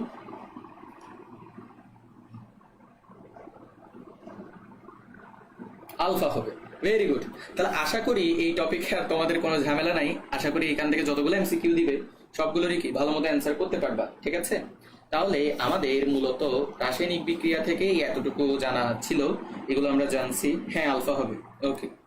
এবার আমরা যাই, এখন মোস্ট ইম্পর্টেন্ট আরেকটা টপিক, সেটা হচ্ছে যে ক্যাপিকেসি। ক্যাপিকেসি থেকে পরীক্ষায় অনেক প্রশ্ন আসে, তো আমরা সেটা দেখবো। তো ধরো যে প্রথমত একটা বিক্রিয়া দিয়ে শুরু করি,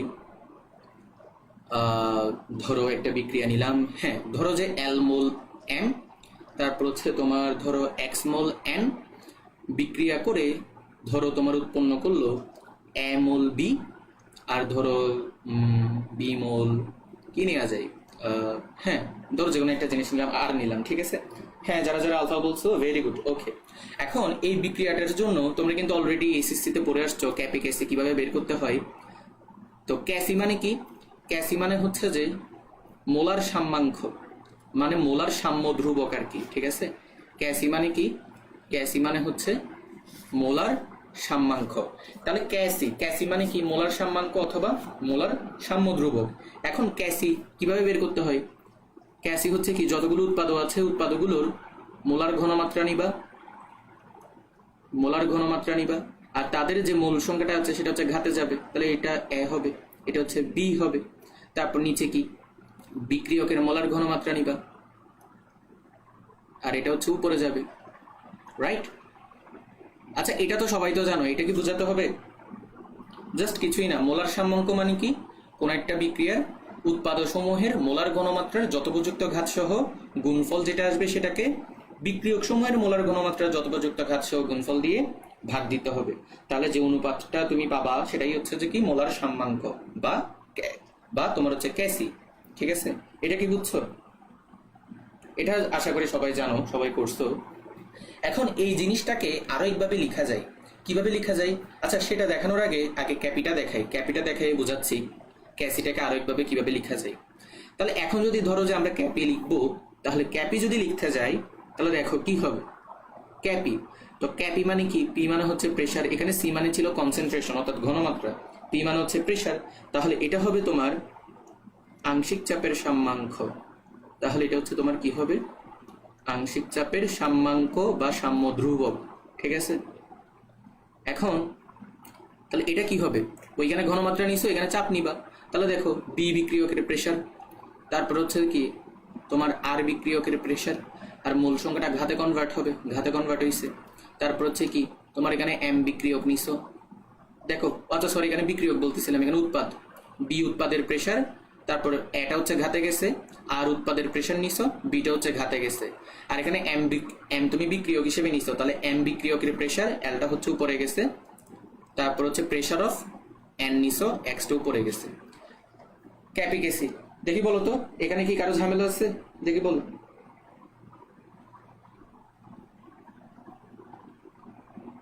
একটু তাড়াতাড়ি কমেন্ট করো, আমাদের আরো টপিক বাকি আছে। এখন এটার মতো করে, এটা যেভাবে আমি লিখছি, ঠিক আছে, এটার মতো করে আমরা কিন্তু কি করতে পারি, উপরেরটাকেও সাজাতে পারি। যেমন এখানে তুমি যে থার্ড ব্র্যাকেট ইউজ করছো, এটা না দিয়ে তুমি যেটা করতে পারো, কনসেন্ট্রেশন অফ বি আর উপরে দিলা এ, কনসেন্ট্রেশন অফ আর উপরে দিলা বি, কনসেন্ট্রেশন অফ এম উপরে দিলা এল, একইভাবে এখানে এটা দিছো আর কি, কনসেন্ট্রেশন অফ এন আর উপরে দিলা এক্স। দেখি বলো তো বুঝছো কিনা? না না মানে কি, কি কোন জিনিসটা বোঝা নেই যে, দেখি বলো তো।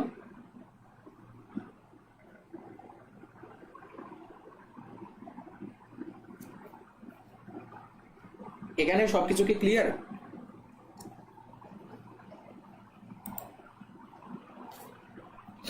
সবাই ঝটপট কমেন্ট করো। জি বুঝছি, ওকে ওকে বুঝছো। আর তানিশা আঞ্জুম কি বুঝো নাই, এনএইচ দিয়ে কি না লিখতে চাইছো মনে হয়। আচ্ছা দেখো, এখন এখান থেকে যেটা মনে রাখবা সেটা হচ্ছে যে ক্যাপি আর ক্যাসি এর মধ্যে একটা সম্পর্ক আছে, সেটা একটু মনে রাখবা। সম্পর্কটা হচ্ছে এরকম, K P equal to K C into R T to the power del N. তাহলে ক্যাপি ইকুয়াল টু কি হবে, দাঁড়াও এটা একটু, হ্যাঁ, তাহলে K P equal to K C into R T to the power del N. ঠিক আছে, এই যে সমীকরণটা এটা একটু মনে রাখবে, এটা হচ্ছে ক্যাপি আর ক্যাসি এর মধ্যে সম্পর্ক। ঠিক আছে, এখন এখানে এখানে এই যে ডেল এন, এটা মানে কি, ডেল এন মানে হচ্ছে যে উৎপাদের মূল। তুমি উৎপাদের মূল দেখে কি করবা, ভাইয়া না বলছি যখন বলছিলেন যে কোনো প্রবলেম আছে, ও আচ্ছা আচ্ছা আচ্ছা ঠিক আছে, ওকে। তাহলে ডেল এন মানে হচ্ছে উৎপাদের মূল মাইনাস বিক্রিয়কের মূল, বিক্রিয়কের মূল।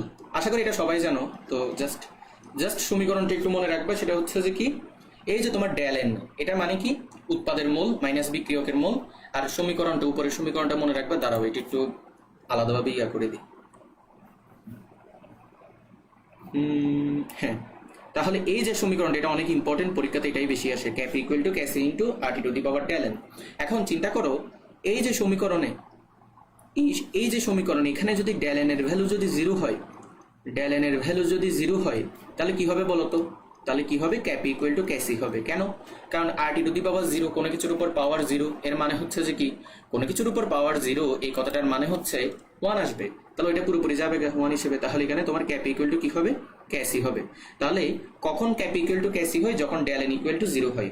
এটাকে তুমি অন্যভাবেও বলতে পারো। কিভাবে বলতে পারো, ক্যাপি ইকুয়াল টু ক্যাসি কখন হবে, যখন উৎপাদের মূল, যখন উৎপাদের মূল ইকুয়াল টু কি হবে বলতো, কি হবে, বিক্রিয়কের মূল। কারণ উৎপাদের মূল আর বিক্রিয়কের মূল যদি সমান হয়, তাহলেই তোমার ডেল এন এর ভ্যালু কি আসবে, জিরো আসবে। তাহলে পরীক্ষাতে কিন্তু এভাবে ঘুরাই পেঁচাই প্রশ্ন করতে পারে, প্রশ্ন করবে যে এরকম কি, তোমার ক্যাপি ইকুয়াল টু ক্যাসি কখন হবে, তো সেখানে del n equal to zero না দিয়ে তোমাকে বলতে পারে উৎপাদের মূল ইকুয়াল টু বিক্রিয়কের মূল, একই কথা। ওকে, তাহলে এটাই এখানের মধ্যে এতটুকু মনে রাখবা। আর যদি এটা পরিবেশ রসায়নের টপিক, তাও একটু এখানে বলে রাখি, অন্য কালি দিয়ে দেখাই। এই যে তোমার আর, এটা দুইটা মান আছে, এটা একটু মনে রাখবা। ঠিক আছে, দাঁড়াও, আমার কার্সরটা একটু ডিস্টার্ব করতেছে। হ্যাঁ, এই যে দেখো, এই যে আর, এখানে হচ্ছে দুইটা মান আছে। দুইটা মান কি কি, একটা হচ্ছে যে 8.314 জুল পার মোল পার কেলভিন, আরেকটা হচ্ছে যে 0.0821 litre atmosphere per kelvin per mole. এটা পরিবেশ রসায়ন আরো ডিটেলসে আছে তোমার, আবার এই অধ্যায়েও আছে, কারণ তুমি যদি ম্যাথ করতে যাও তাহলে এগুলো লাগবে। তো বাট যেহেতু তোমার এখান থেকে ওই রকমের ম্যাথ দিবে না, কারণ ম্যাথ দিলে হচ্ছে তোমার ক্যালকুলেটর লাগবে, আর ক্যালকুলেটর তো তোমার অ্যালাউ না, তাই লাগবে না। জাস্ট মনে রাখো, এই যে আর, আর মানে তো জানো মোলার গ্যাস ধ্রুবক, এটা দুইটা মান, একটা হচ্ছে 8.314 জুল পার মোল পার কেলভিন, আর একটা হচ্ছে 0.0821 litre atmosphere per kelvin per mole. পরীক্ষাতে জিজ্ঞেস করতে পারে মোলার গ্যাস ধ্রুবকের মান কোনটি। ওকে, তো আশা করি এতটুকু গেল। এখন আরেকটা টপিক একটু করে বলি, এই ছোট জায়গায় একটু করে বলি।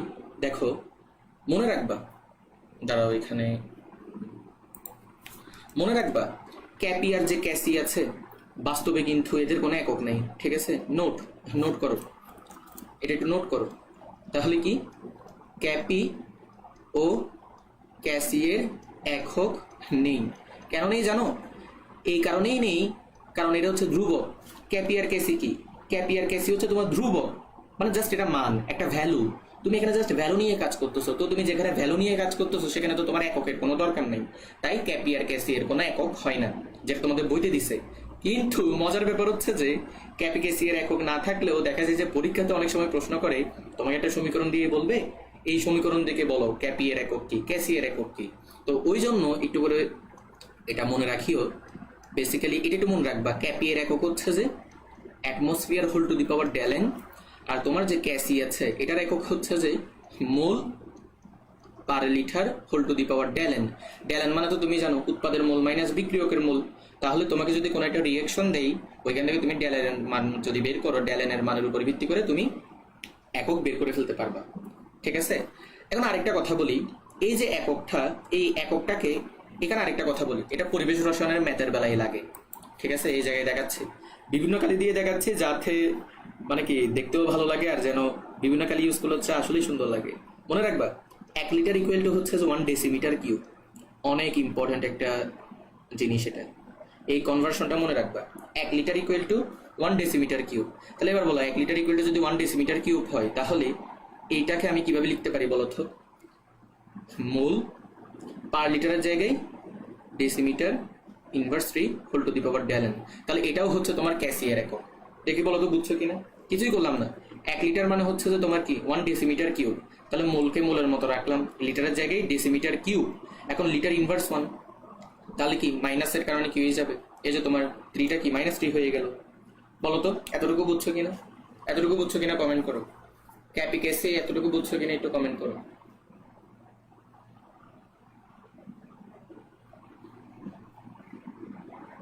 আজকের ক্লাসটা মনে হয় একটু বড় হবে। আচ্ছা দেখ, বড় হলেও এটা আসলে তোমাদের উপর ডিপেন্ড করে তোমরা কতক্ষণ থাকো আর কি। দেখি বলো এতটুকু বুঝছো কিনা। পরবর্তী স্লাইডে যাব, আমাদের আরো একটু জানতে হবে ক্যাপিকেসি নিয়ে।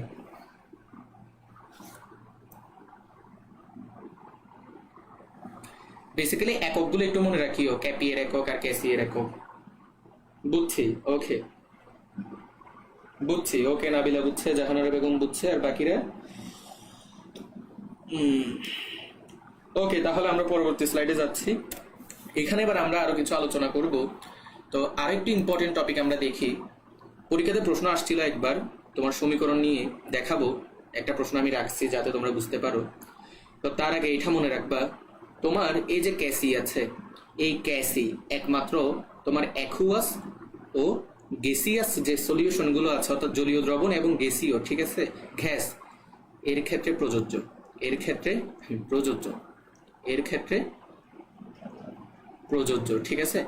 বাকি ক্ষেত্রে, বাকি ক্ষেত্রে সক্রিয় ভর, বাকি ক্ষেত্রে সক্রিয় ভর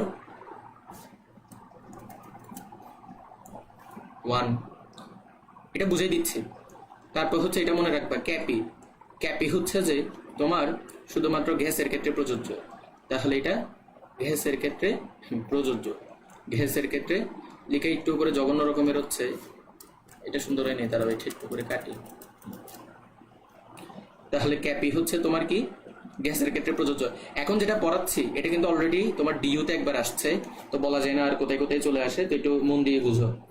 ক্যাপি হচ্ছে গ্যাসের ক্ষেত্রে প্রযোজ্য, তাহলে বাকি ক্ষেত্রে সক্রিয় ভর হচ্ছে যে কি, বাকি ক্ষেত্রে। আসলে এটার পেছনে একটা কারণ আছে, যে কারণটা সত্যি বলতে হচ্ছে যে আমি অনেক জায়গায় দেখছি এই কারণটা হচ্ছে কেউ বলে না, জাস্ট এমনিতে এটা পড়াই দেই। তো তোমরা যদি আমাকে সময় দাও, যদি বলো যে কি একটু বেশিক্ষণ ধরে ক্লাস করবা, তাহলে বলে দিব কেন আসলে এটা 1 হয় বা কেন এটাকে আমরা ইগনোর করি। তাহলে দেখো, ক্যাপি হচ্ছে তোমার গ্যাসের ক্ষেত্রে প্রযোজ্য, আর বাকি ক্ষেত্রে হচ্ছে সক্রিয় ভর কি হয়, 1 হয়, ঠিক আছে। চলো আমরা একটা সমীকরণ দেখি, তাহলে আরো বেটার ভাবে বুঝবো। ধরো একটা সমীকরণ নিই, ধরো ইচ্ছা মতো একটা সমীকরণ নিলাম আমি। ধরো যে 8 মোল এ, তারপর হচ্ছে ধরো 3 মোল বি বিক্রিয়া করাচ্ছ তুমি। তাহলে বিক্রিয়া করায় তুমি এখান থেকে পাইলা যে ধরো 4 মোল সি, আর ধরো পাইলা যে, ধরো যে এখানে 1 মোলই নিলাম, ধরো যে 1 মোল উৎপাদক পাইলা, এখানে ডি পাইলা, ঠিক আছে। ধরো যে তোমার এটা হচ্ছে সলিড কঠিন, এটা হচ্ছে লিকুইড তরল, ধরো যে এটা হচ্ছে তোমার অ্যাকুয়াস মানে জলীয়, তারপর ধরো তোমার এটা হচ্ছে যে গ্যাস, ওকে। এখন তোমাকে একটু আগে যেভাবে করে ক্যাপি ক্যাসি দেখাইছি, তুমি যদি ওইভাবে যদি করতে যাও, ধরো যে তুমি এখানে ক্যাসি অ্যাপ্লাই করতেছো, তো তুমি নর্মালি সলিড লিকুইড এগুলো টেগুলো কিছু দেখিও না, তো তুমি এমনিতে নর্মালি চিন্তা করো ক্যাসি কিরকম হওয়া উচিত। নর্মালি কিরকম হবে, সি হচ্ছে উৎপাদক, তাহলে উৎপাদের ঘনমাত্রা নিলাম, মোল সংখ্যাটা ঘাতে গেল। ডি হচ্ছে উৎপাদক, এটার ঘনমাত্রা নিলাম, আর ঘাত হিসেবে 1 আছে। এ হচ্ছে বিক্রিয়ক, বিক্রিয়কের ঘনমাত্রা 8, এটা উপরে গেল। বি হচ্ছে বিক্রিয়ক, এটার ঘনমাত্রা 3 হচ্ছে উপরে গেল। তো নর্মালি এরকম হওয়ার কথা, ঠিক আছে, নর্মালি কি এরকম হওয়ার কথা, কিন্তু এটা ভুল। এটা ভুল। কেন ভুল? এটা ভুল এই কারণেই, একটু আগেই তোমাকে পড়াইছি, কি পড়াইছি, এই যে দেখো এটা এখানে কেটে দিচ্ছি, এটা ভুল। একটু আগেই পড়াইছি ক্যাসি এটা হচ্ছে তোমার কি সলিড আর লিকুইডের বেলায় প্রযোজ্য হয় না। তাহলে ব্যাপারটা কিরকম হবে, এখানে উৎপাদের বেলায় এটা অ্যাকুয়াস জলীয়, এটা হচ্ছে গ্যাস, তাহলে এদের ক্ষেত্রে প্রযোজ্য হবে। তাহলে উপরে কোনো সমস্যা নেই, উপরে যেরকম আছে আমি সেরকম লিখতে পারবো। আমি উপরে যেরকম আছে সেরকম লিখতে পারবো, লিখলাম। কিন্তু এখানে তুমি যে এ বিক্রিয়কটা নিছো এটা সলিড, তো সলিডের ক্ষেত্রে কি বলছিলাম, বাকি ক্ষেত্রে সক্রিয় ভর 1। এই সক্রিয় ভর 1 মানে কি, সক্রিয় ভরের মধ্যে কে কে পড়ে, মোলার ঘনমাত্রার আংশিক চাপ। তাহলে এখানে এর ঘনমাত্রাটা কি হয়ে যাবে, 1 হয়ে যাবে। তাহলে 1 হলে 1 টু দি পাওয়ার 8 মানে কি 1, তাহলে এখানে 1। বি এর ঘনমাত্রা, বি হচ্ছে লিকুইড, তার মানে এটাও কি 1 এর ঘনমাত্রা, তাহলে 1 টু দি পাওয়ার 3 মানে হচ্ছে 1। ফাইনালি রেজাল্ট আসবে কি এরকম। তো এখন তোমাকে পরীক্ষায় কি করবে বলি, পরীক্ষাতে তোমার এই দুইটাই দেয়া থাকবে মানে বুঝছো, তোমাকে এই বিক্রিয়াটা দিয়ে বলবে যে কি নিচের কোনটি সঠিক, এটাও দেয়া থাকবে এটাও দেয়া থাকবে। এখন তুমি যদি এটা না জানো তাহলে কি করবে, অ্যান্সার এটা করে আসবা আর একটা নাম্বার হারাই আসবা। এটা কি বোঝা গেছে, বোঝা গেছে কিনা একটু বলো তো। একইভাবে আমরা ক্যাপি বের করবো, ক্যাপি বের করো। তো নর্মালি সলিড লিকুইড এগুলো কিচ্ছু দেখিও না, জাস্ট এমনিতে সূত্র খাটাও। তাহলে কি হবে, উৎপাদের আংশিক চাপ ঘনমাত্রাটা, এই যে দেখো ঘনমাত্রাটা এখানে অ্যাপ্লাই হবে না, এখানে তো আংশিক চাপ আসবে। তাহলে ঘনমাত্রা সি এর ঘনমাত্রা তুমি নিছো যে ক্যাসিতে, আর সি এর আংশিক চাপ নিবা তুমি ক্যাপিতে। তাহলে তুমি সি এর আংশিক চাপ নিছো আর মূল সংখ্যাটা ঘাতে পাঠাই দিছো। তো একইভাবে পি এর তুমি পার্শিয়াল প্রেশার নিছো, আংশিক চাপ নিছো। এখন তুমি এখানে কি এ আর এখানে 8, এখানে কি বি, এখানে হচ্ছে 3। এইবার তুমি এটা করে আসবা, কিন্তু ঝামেলা হচ্ছে যে এটাও ভুল। কেন ভুল বলছি, ভুল এই কারণেই, কারণ ক্যাপি শুধুমাত্র কার ক্ষেত্রে প্রযোজ্য হয়, গ্যাসের ক্ষেত্রে। ক্যাপি হচ্ছে যে গ্যাসের ক্ষেত্রে প্রযোজ্য হয়, তো তুমি তো এখানে ভুল করলা। এখন এখানে এই বিক্রিয়াতে গ্যাস হিসেবে আছে একমাত্র ডি। তাহলে তুমি যখন উৎপাদতে লিখতে যাবা, তাহলে সি এর যে আংশিক চাপ সেটা কিন্তু 1 হয়ে যাবে। কেন, বাকি ক্ষেত্রে সক্রিয় ভর 1, সক্রিয় ভরের মধ্যে কিন্তু কি আংশিক চাপও পড়ে। তাহলে এই যে সি, এটা যেহেতু তোমার অ্যাকুয়াস, এটা কিন্তু গ্যাস না, তাহলে এটা 1 হয়ে যাবে। আর 1 টু দি পাওয়ার 4 মানে 1, উপরে আসবে 1, আর এটা তো সেমই থাকবে। তাহলে হচ্ছে যে কি ডি। বুঝতে কি পারছি। এখন নিচেরটাও কি এর মানও 1 হয়ে যাবে, এটার মানও 1 হয়ে যাবে, দেন এটা হচ্ছে যে পি ডি, মানে পার্শিয়াল প্রেসার অফ ডি। এই না না না না না, এই তুমি ভুল করছো, ভুল করছো। ডি এর ঘনমাত্রা না, তো এটা পি অফ ডি হবে। ঠিক আছে, তুমি যেটা দিছো সেটা হচ্ছে যে কি থার্ড ব্র্যাকেট ইউজ করছো। থার্ড ব্র্যাকেটে আমরা মোলার ঘনমাত্রার ক্ষেত্রে ইউজ করি। এটাকে বোঝা গেছে? তাহলে বলো এটা আর ভুল করবা কিনা, এই স্লাইডটি একটু ভালো মতো মনে রাখবা। তাহলে কি আমরা নেক্সট টপিকে যাব। আর্হেনিয়াসের সমীকরণ করার আগে আরেকটা জিনিস পড়তে হবে। দেখি একটু করে বলো তো আগের জিনিস বুঝছো কিনা।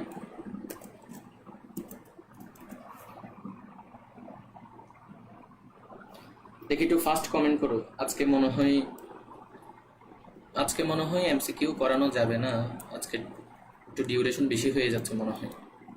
দেখি বলো তো একটু সবাই একটু কমেন্ট করে, হ্যাঁ বুঝছি, ওকে বুঝছে। তাহলে এবার লাস্ট ক্যাপিকেসি নিয়ে লাস্ট একটা জিনিস আমরা পড়বো, সেটা হচ্ছে তোমার কি তোমার সাম্য ধ্রুবক বের করা নিয়ে আমরা শিখবো। তাহলে চলো সাম্য ধ্রুবক কিভাবে বের করতে হয় সেটা আমরা শিখবো। তো এটার ক্ষেত্রে হচ্ছে শর্টকাট মনে রাখতে হবে, কারণ পরীক্ষাতে তোমাকে হচ্ছে জিজ্ঞেস করবে। ঠিক আছে, এটা একটু করে বেশি ইম্পর্টেন্ট। দেখো, ধরো যে আমি একটা বিক্রিয়া নিলাম নাইট্রোজেন আর হাইড্রোজেনের। এখন নাইট্রোজেন আর হাইড্রোজেন বিক্রিয়া করে তোমার কি উৎপন্ন করবে বলো তো, অ্যামোনিয়া উৎপন্ন করবে। দেখি তো কেউ একজন কমেন্ট করো তো এটাকে কোন পদ্ধতি বলে, অর্থাৎ কোন পদ্ধতিতে আমরা নাইট্রোজেন আর হাইড্রোজেন বিক্রিয়া ঘটিয়ে অ্যামোনিয়া পাই, দেখে বলো। এক্ষেত্রে প্রভাব, আচ্ছা প্রভাব বলে তো এখন বুঝে যাবা। আচ্ছা এটা একটু পরে বলতেছে, আগে দেখি কেউ একজন বলো এটা কোন পদ্ধতি। এই যে নাইট্রোজেন আর হাইড্রোজেন বিক্রিয়া করে অ্যামোনিয়া তৈরি করতেছে, এখানে সমতকরণ করে ফেলি। তো এখানে 2টা নাইট্রোজেন 2 দাও, হাইড্রোজেন 6টা হইলো, তাহলে এখানে 3 দাও। ওকে, এখন চিন্তা করো, ধরো যে এই যে বিক্রিয়াটা, এই বিক্রিয়ার যে সাম্য ধ্রুবক ধরো যে সেটা কে, ধরো যে এই বিক্রিয়ার সাম্য ধ্রুবক হচ্ছে কে। এখন ধরো এই বিক্রিয়ার সাম্য ধ্রুবক যদি কে হয়, তাহলে 1 মিনিট দাঁড়াও, এটা হ্যাঁ এবার হ্যাঁ, তাহলে ধরো যে এটা সাম্য ধ্রুবক হচ্ছে কে। এখন তোমাকে পরীক্ষায় জিজ্ঞেস করবে এরকম, এই বিক্রিয়াটা ধরো উল্টাই দিল, ধরো যে এই বিক্রিয়াটা উল্টাই দিল। এখন উল্টাই দিয়ে বলবে যে এই বিক্রিয়াটার সাম্য ধ্রুবক কি হবে। কেউ কি কমেন্ট করছো এই, হ্যাঁ হ্যাবার পদ্ধতি, হ্যাবার বস পদ্ধতি। ঠিক আছে, তাহলে যেহেতু হ্যাবার বস পদ্ধতি বলেই দিছো, তাহলে আমি এখানে বাকিগুলো লিখে দিই। এখানে আমরা আয়রন প্রভাবক ইউজ করি, আর এই ক্ষেত্রে হচ্ছে যে আমরা টেম্পারেচার 450 থেকে 550 ডিগ্রি সেলসিয়াস পর্যন্ত রাখি, আর বায়ুচাপ হচ্ছে 200 অ্যাটমসফিয়ার রাখি। এগুলো একটু মনে রাখি, ও পরীক্ষাতে জিজ্ঞেস করতে পারে। এখন দেখো তো এটা লিখে রাখি, এটা হচ্ছে যে হ্যাবার বস পদ্ধতি। ঠিক আছে, হ্যাবার বস। ওকে, এখন তো বললো যে এই যে বিক্রিয়াটা, এটা সাম্য ধ্রুবক কি হবে।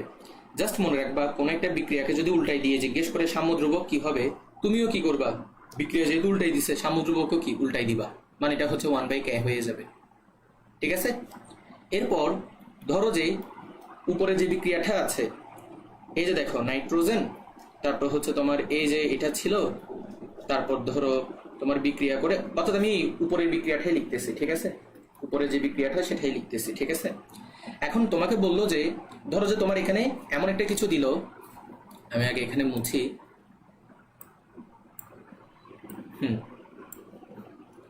এখন ধরো তোমাকে এটা এইভাবে করে দিল, কিভাবে দিল, ধরো তোমাকে বললো ধরো এখানে দিল যে 3, ধরো এখানে দিল যে 3, এখানে দিল 9, এখানে দিল 6।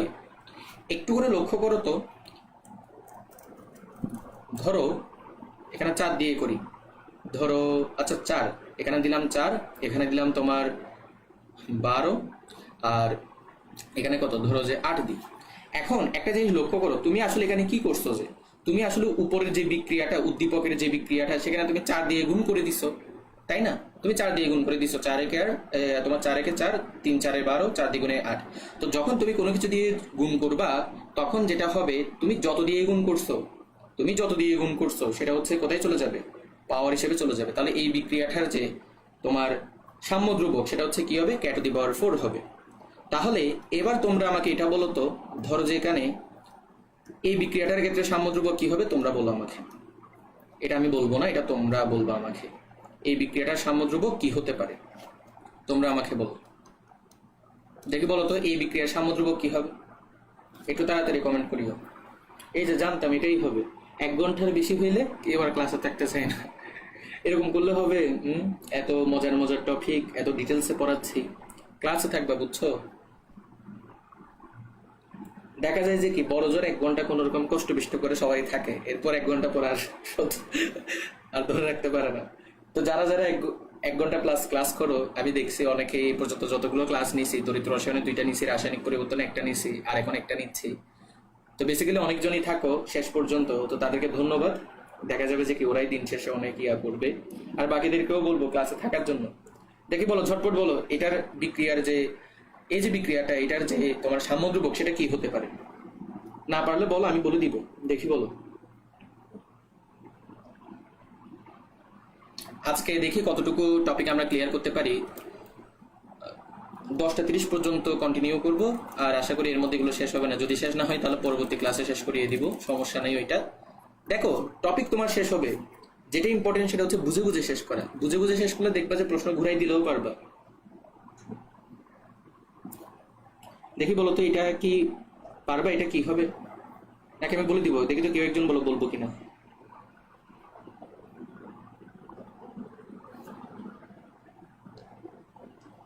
কমেন্ট করো, কমেন্ট করো।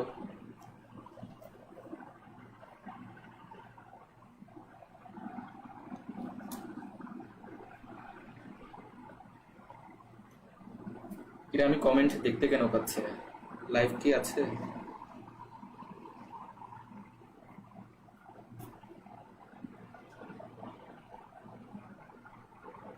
ও আচ্ছা আচ্ছা, কমেন্ট করছে। হ্যাঁ Nabila, very good very good. k⁴ হবে কেন? কারণ তুমি এখানে হাফ দিয়ে গুণ করছো, তাহলে এটা কি হবে, k⁴ হবে। অথবা পরীক্ষাতে এটা অন্যভাবেও দিতে পারে, যেমন √k, ঠিক আছে। ওকে, তাহলে আশা করি এটা নিয়ে আর কারো ঝামেলা নেই, এটা আশা করি সবার বোঝা গেছে। ওকে, তাহলে এইবার আমরা যাব আর্হেনিয়াসের সমীকরণে। তো আর্হেনিয়াসের সমীকরণ আমরা পড়বো। এখান থেকে আমাদের তোমাকে পরীক্ষাতে জিজ্ঞেস করবে নিচের কোনটি আর্হেনিয়াসের সমীকরণ নয়। তোমাকে 4টা সমীকরণ দিবে, 3টা সমীকরণ ঠিক হবে আর একটা ভুল হবে। এখন ওই 3টা সমীকরণ আমাদের জানতে হবে। তো চলো সেটা একটু করে দেখি আর্হেনিয়াসের সমীকরণটা কিরকম হতে পারে। তো মনে রাখবা, আর্হেনিয়াসের বেসিক বা আর্হেনিয়াসের মূল যে সমীকরণ সেটা হচ্ছে কিরকম, সেটা হচ্ছে k = a * e⁻ e⁻a divided by RT। এটা হচ্ছে মেইন সমীকরণটা। এই সমীকরণ থেকেই হচ্ছে তোমার বাকিগুলো প্রতিপাদন করা হয় আর কি। তাহলে k = a * e⁻ e⁻a divided by RT। এখন তুমি উভয় পাশে একটা কাজ করো, লন আনো, লন। তাহলে লন কে, তাহলে লন যদি আনো, এখানে লন অফ ab হবে। লন অফ ab মানে কি, ln of a plus ln of b, তাহলে লন অফ a আসবে। এবার দেখো এখানে কি হবে, ln of e minus e⁻a divided by RT, right. তাহলে এবার দেখি বলো, তাহলে এখানে হচ্ছে তোমার লন কে হবে, এখানে হচ্ছে তোমার লন এ হবে। তুমি তো জানো এটা হচ্ছে সামনে চলে আসবে, তাহলে minus E base A divided by R T, এটা হচ্ছে তোমার সামনে চলে আসলো। তাহলে আর থাকবে তোমার লন ই। লন ই এর ভ্যালু হচ্ছে তোমার কি হবে? লন ই এর ভ্যালু হচ্ছে 1 হবে। এখানে একটু করে নোট করে রাখো, লন ই এর ভ্যালু হচ্ছে 1। তাহলে এবার বলো তো, তোমরা বলো লন, এই বাজে হয়েছে এটা। হ্যাঁ দেখো, লন ই এর ভ্যালু হচ্ছে যে 1, তাহলে এখান থেকে আমি এতটুকু পাবো, ঠিক আছে। এরপর আরো যদি আমি একটু করে যদি করি, ধরো আর একটু করি, এবার তুমি লনের জায়গায় এটাও মনে রাখবা একটু, লন মানে হচ্ছে যে 2.303 লক। তাহলে লন যে কথা, 2.303 লক কি কথা বলো, সেম কথা। তাহলে তুমি লনের জায়গায় 2.303 লক আনো, তাহলে 2.303 তুমি আনতেছো এখানে লক, তাহলে তুমি লগ আনছো। ওকে, এখন কে দাও ইকুয়াল টু, এখানেও সেম 2.303 লগ, এক মিনিট, লগ এ, তারপর হচ্ছে minus E base A divided by R টি।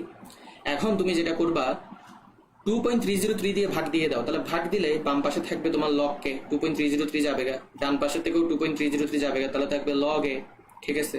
এরপরে হচ্ছে তোমার এখানের মধ্যে কি হবে, এখানের মধ্যে তোমার যেটা হবে সেটা হচ্ছে যে ই বেস এ ডিভাইডেড বাই 2.303 আর টি। এই তিনটা মনে রাখতে হবে, তারা মার্ক করে দিচ্ছি আমি। পরীক্ষাতে এই তিনটাই সমীকরণ দিবে, আরেকটা ভুল সমীকরণ দিবে, আর যেটাই ভুল দিবে ওইটাই অ্যান্সার। মানে তোমাকে তো জিজ্ঞেস করবে যে কি নিচের কোন সমীকরণটি আরহেনিয়াসের সমীকরণ নয়, ঠিক আছে। তো এই তিনটা সমীকরণ মুখস্থ করবা না, মুখস্থ করবা কোনটা, মুখস্থ করবা যে উপরের একদম উপরের যে মেইন সমীকরণটা লিখাইছে ওইটাই মুখস্থ করবা, ওইখান থেকে বাকিগুলো বের করবা, ঠিক আছে। তাহলে এই তিনটা সমীকরণ আমাদের জন্য কি ইম্পর্টেন্ট। এখন আসি, পরীক্ষাতে জিজ্ঞেস করবে ঢাল নির্ণয় করো, অর্থাৎ আরহেনিয়াসের সমীকরণ থেকে ঢাল নির্ণয় করো। এখন আমরা ঢাল বের করা দেখবো। তো ঢাল বের করা দেখি, চলো ঢাল বের করা দেখি এটা। তাহলে দেখো, হ্যাঁ তাহলে দেখো এখানে একটু করে লক্ষ্য করো তো, এখানে আচ্ছা এখানে জায়গা হবে না, এখানে কেটে দিই। খেয়াল করো, তুমি যে সমীকরণটা যেটা পাইছো, অর্থাৎ এই যে দেখো ln K equal to ln A minus E base A divided by R T. একটু করে লক্ষ্য করো তো, এই সমীকরণটাকে তুমি কিভাবে লিখতে পারো বলো তো। এটাকে একটু অন্যভাবে সাজাই লিখি আমি। ধরো যে লন কে এভাবে লিখলাম, আর এটাকে ধরো minus E base A divided by R into 1/t লিখা যায়, আর এখানে হচ্ছে যে লন অফ এ, ঠিক আছে। এইবার একটু করে লক্ষ্য করো, এখানে একটু লক্ষ্য করো, খেয়াল করো, তুমি যে বাম পাশে যে লন কে এটা যে নিছো, এই লন কে যেটা আছে এটাকে ধরো ওয়াই, ঠিক আছে। এখানে যে 1/t আছে এটাকে ধরো তুমি কি এক্স, আর এটাকে ধরো তুমি সি, ঠিক আছে। তাহলে এটাকে তুমি কি ধরবা, এম ধরবা। তাহলে তোমার এখান থেকে কি আসে, y equal to m x plus c আসে, তাই না। তার মানে ওয়াই ইকুয়াল টু যেহেতু এম এক্স প্লাস সি আসে, তাহলে বলো তো আমি কি এখান থেকে বলতে পারি না, ওয়াই বরাবর আমি কাকে নিয়েছিলাম, লন কে কে, এক্স বরাবর কাকে নিছি 1/t কে, তাহলে আমি বলতে পারি এখান থেকে, সুতরাং কি বলতে পারবো, লন কে ভার্সেস 1/t গ্রাফের, তোমাকে সরাসরি প্রশ্ন করবে লন কে বনাম 1/t গ্রাফের ঢাল কত, তাহলে লন কে বনাম 1/t গ্রাফের ঢাল হচ্ছে আমাদের কি বলতো, minus E base A divided by R. এটা কি বোঝা গেছে? একটু করে সবাই বলো তো, এটা বুঝছো কিনা, ঢালটা কিভাবে আসছে।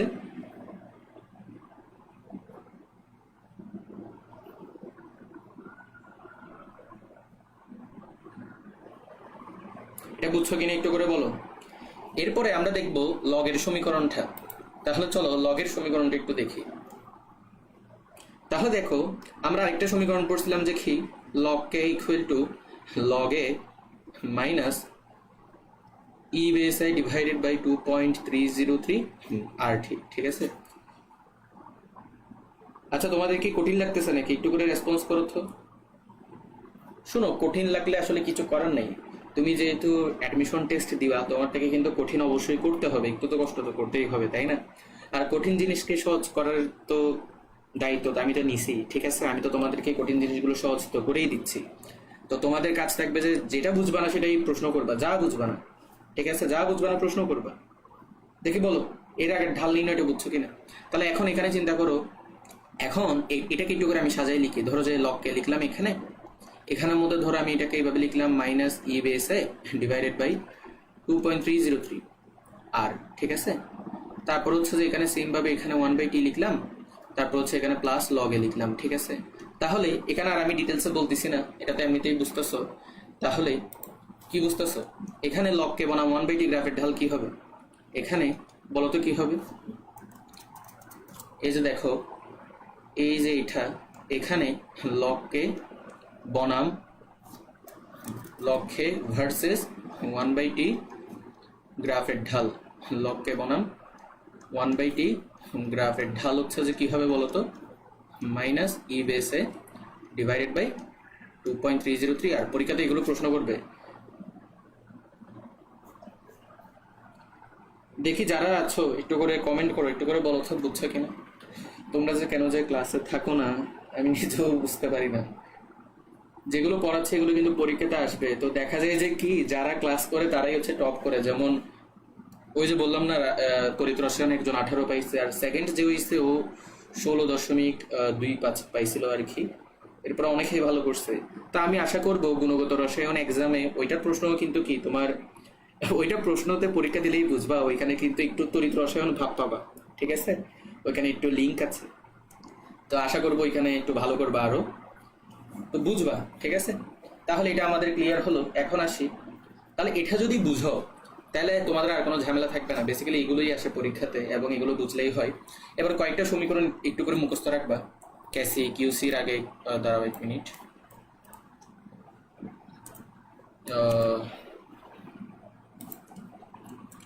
একটু দাঁড়াও, হ্যাঁ ওকে। এখন আমরা ডিরেক্টলি কয়েকটা সমীকরণ একটু করে মনে রাখবো, 3টা সমীকরণ মনে রাখবো বেসিক্যালি, ঠিক আছে। প্রথম যে সমীকরণ তোমরা অলরেডি জানো, সক্রিয়ণ শক্তির যে ম্যাথগুলো তোমরা করতা ওইখানে পড়ছিলা, ঠিক আছে। তো মনে রাখবা প্রথম সূত্র। আচ্ছা 1 2 3 করে দিই। তাহলে দেখো প্রথম সূত্র সেটা হচ্ছে যে কি ln of k1/k2 equal to, যেটা মনে রাখবা এখানে হবে ই বেস এ। এখান থেকে কিন্তু কোনো ম্যাথ দিবে না, আগে থেকে বলে দিচ্ছি কোনো ম্যাথ দিবে না, কিন্তু তোমাকে সমীকরণ দিয়ে জিজ্ঞেস করবে নিচের কোন সমীকরণটি সঠিক বা সঠিক নয়। তাহলে এখানে হবে 1/t। মনে রাখার উপায় কি বলি, এখানে 2 আছে নিচে, যেটা নিচে সেটা থাকবে আগে, অর্থাৎ এখানে হবে 1/t2 মাইনাস 1/t1, মনে রাখবা। তাহলে একইভাবে ধরো যে আমি এটাকে একটু উল্টোভাবে লিখলাম, লন অফ k2/k1। তাহলে এবার কি হবে, আগের মতো এখানে ই বেস এ ডিভাইডেড বাই আর হবে, এগুলো তোমরা জানো। এবার আছে 1 হচ্ছে নিচে, যেটা নিচে সেটা আগে, তাহলে 1/t1 মাইনাস 1/t2। এই দুটো সমীকরণ মুখস্থ রাখবা, ঠিক আছে। আরেকটা সমীকরণ আছে, সেটা হচ্ছে যে ভ্যান হফের সমীকরণ। সেটা হচ্ছে তোমার কি আছে, এটা অন্য কালি দিয়ে দেখাবো। আগে সূত্রটা দেখো, লগ অফ ক্যাপি ইকুয়াল টু তোমার হচ্ছে মাইনাস ডেল এইচ হবে, 1 মিনিট একটু, লগ অফ ক্যাপি ইকুয়াল টু হচ্ছে তোমার মাইনাস ডেল এইচ হবে ডিভাইডেড বাই 2.303 আর। তারপর হচ্ছে এখানে হবে তোমার 1/t। আচ্ছা একটু করে তোমরা কমেন্ট করো তো, ক্লাস ডিউরেশন যদি 1.5 ঘন্টা হয় তাহলে কি তোমাদের প্রবলেম হয়? একদম সত্যি একদম মন থেকে বলো তো। যদি প্রবলেম হয় তাহলে ক্লাস ডিউরেশন কমাই দিব, কিন্তু কমাই দিলে তোমাদেরই ক্ষতি হবে আলটিমেটলি। কারণ এখন যেভাবে ডিটেলসে, যেমন তোমরা বুঝি নাই বললে আবার বুঝাই দিচ্ছি, বা কোনো প্রশ্ন থাকলে উত্তর দিতে পারতেছি, তোমরাই বলো ডিউরেশন বেশি হলে মানে কি কোনো প্রবলেম কিনা। তো দেখো এটা একটু অন্য কালি দিয়ে দেখাই। এই যে 3 নম্বর সমীকরণ যেটা লিখছি, পরীক্ষাতে প্রশ্ন করবে এটা কিসের সমীকরণ। প্রথমত প্রশ্ন করবে এটা কিসের সমীকরণ, দ্বিতীয়ত প্রশ্ন করবে এটার ঢাল নির্ণয় করো। তাহলে এটা হচ্ছে তোমার ভ্যান হফের সমীকরণ। বলো কার? এটা হচ্ছে ভ্যান হফের সমীকরণ। এখন যদি আমি তোমাকে বলি এটার ঢাল কত, তুমি পারবা না। এটার যে ঢাল হচ্ছে যে কি, ঢাল হচ্ছে যে মাইনাস ডেল এইচ। এই যে তোমার এই সমীকরণের কথা বলতেছি, বুঝছো? তাহলে এই যে সমীকরণ, এই সমীকরণের যে ঢাল সেটা হচ্ছে কি minus del H divided by 2.303 R. এটা তুমি ঢাল পাইছো, ঠিক আছে, প্রবলেম হয় না। এখন দেখা যায় যে কি একজনের ক্ষেত্রে প্রবলেম না হলে মানে বাকিদের ক্ষেত্রে কি হয় কে জানে, মানে প্রথম দিকে থাকে লাস্টের দিকে চলে যায়। আদৌ কি ওরা রেকর্ডেড ক্লাস করে কিনা কে জানে। তো শুনো, এতটুকু একটা অ্যাডভাইস দিব বড় ভাই হিসেবে, সেটা হচ্ছে যে চেষ্টা করবে একটু ডিটেলসে পড়ার জন্য। যত ডিটেলসে পড়বে, যেমন গত বছর তোমার কৃষির পরীক্ষার প্রশ্ন কিন্তু মানে কি যদি দেখো তাহলে কিন্তু বুঝবা কৃষির প্রশ্ন সবসময় সোজা হয়, কিন্তু গত বছর এমন হইলো মানে কি, মানে যারা দিছিল আর কি পরীক্ষা ওদের হচ্ছে যে অনেক কি, মানে আমি ওইটা খবর পাইছিলাম, আমি তো দেখছি। তো কৃষির প্রশ্ন হচ্ছে যে আসলে কিন্তু কঠিন করে নাই, কৃষির প্রশ্ন হচ্ছে জাস্ট একটু ঘুরানো পেঁচানো করছে যে। তো এখন যেটা সমস্যা হয়েছে, যারা একটু মুখস্থ করে গেছে তারা ওইখানে গিয়ে আর পারে নাই। একে তো নার্ভাসনেস, তার উপর সময় কম, তার উপর এতগুলো সাবজেক্ট সব প্রেসারে, তখন আর অ্যান্সার করতে পারে নাই। তো চেষ্টা করবে প্রথম থেকে একটু বুঝে বুঝে পড়ে। তো আমাদের এতটুকু শেষ, এখানের মধ্যে এতটুকুই ছিল। ক্যাসি কিউসি নিয়ে একটু করে আলোচনা করবো, একটু করে আলোচনা করে আজকের টপিক, আজকে লাইভ এখানেই শেষ করবো, বোঝা যাচ্ছে অনেকেই চলে গেছে। তাহলে দেখো ক্যাসি কিউসি নিয়ে একটু করে বলিস, তারপর শেষ করবো। দেখো ক্যাসি আর কিউসি দুইটার মধ্যে একটু ডিফারেন্স আছে। এই স্লাইডে ক্লাস নিলে একটু এরকম হয় কার্সরটা, হ্যাঁ ওকে। দেখো ধরো একটা বিক্রিয়া, নাইট্রোজেন বিক্রিয়া করাচ্ছ তুমি, যেটা অন্য কালে দিয়ে দেখাই, আর স্লাইড আমি দিয়ে দিব, সবাই একটু 11টার দিকে একটু গ্রুপে এসে স্লাইডটা একটু দেখে নিও। ধরো যে তোমার নাইট্রোজেন বিক্রিয়া করতেছে, 3 মল হাইড্রোজেন বিক্রিয়া করতেছে, বিক্রিয়া ঘটাইছো, বিক্রিয়া ঘটাইয়ে তুমি পাইছো 2 মল অ্যামোনিয়াই পাবা সমতাকরণ করার পর। এখন এই বিক্রিয়াতে মোস্ট ইম্পর্টেন্ট টপিক, এটা পরীক্ষাতে আসবে প্রশ্ন, পরীক্ষাতে প্রশ্ন আসবেই, এটা একটু করে লক্ষ্য করো, আমি ক্লাস শেষ করে দিব এরপরে। ক্যাসি বের করবা, তো ক্যাসি তুমি জানো। এখন তুমি চিন্তা করো, এই যে নাইট্রোজেন আছে এটা কিন্তু তোমার গ্যাস, নাইট্রোজেন কিন্তু কি গ্যাস, এটা হচ্ছে তোমার গ্যাস। হাইড্রোজেন এটাও গ্যাস, অ্যামোনিয়া এটাও গ্যাস। তাহলে এখানে ক্যাসি নিয়ে তোমার কোনো ঝামেলা নেই, ক্যাসি প্রত্যেকটার ক্ষেত্রে তুমি এখানে বের করতে পারবা, মানে প্রত্যেকটাকে নিয়েই তুমি ক্যাসি বের করতে পারবা। তো নর্মালি করো কি হবে, উৎপাদের মোলার ঘনমাত্রার ঘাত, উৎপাদ তার নেই তাহলে বাদ, নাইট্রোজেন নিবা, নাইট্রোজেনের ঘাত 1 বাদ, হাইড্রোজেন নিবা, হাইড্রোজেনের ঘাত 3 হবে। এটা হচ্ছে তোমার ক্যাসি। এখন মজার ব্যাপার হচ্ছে তুমি যদি কিউসি বের করো তাহলে কিউসিও কি হবে, সেম হবে। কিউসি এর যে সমীকরণ সেটাও হচ্ছে সেম হবে, ঠিক আছে বুঝছো? ক্যাসি এর সমীকরণ যা, কিউসি এর সমীকরণও তা, কিন্তু সমস্যা হচ্ছে দুইটা কিন্তু এক না। এখন কথা হচ্ছে কেন এক না, এক না একটা কারণেই, সেটা এখানে দেখাচ্ছি। মনে রাখবা তুমি যে ক্যাসি ব্যবহার করতেছো, এই যে ক্যাসি এটা হচ্ছে তোমার কি, এটা হচ্ছে শুধুমাত্র সাম্যাবস্থায়, এটা হচ্ছে তোমার কি সাম্যাবস্থায়, অর্থাৎ কোন একটা বিক্রিয়া সাম্যাবস্থায় পৌঁছালেই তুমি ক্যাসি এটা ব্যবহার করতে পারবা। আর কিউসি এটা হচ্ছে তোমার যে কোনো অবস্থায়, যে কোনো অবস্থায় মানে হচ্ছে যে ধরো তুমি বিক্রিয়া শুরু করছো 10 মিনিট পর, 20 মিনিট পর, অথবা বিক্রিয়া শেষের দিকে, অথবা মাঝামাঝি একটা সময়ে, তো যে কোনো সময়ে তুমি যদি হিসাব করো তখন সেটা হয়ে যাবে কিউসি। এখন এখান থেকে 3টা জিনিস পরীক্ষাতে জিজ্ঞেস করে, এগুলো একটু করে মনোযোগ দিয়ে দেখো, তোমরা বললে আমি বুঝাই দিব কেন আসলে এরকম হয়।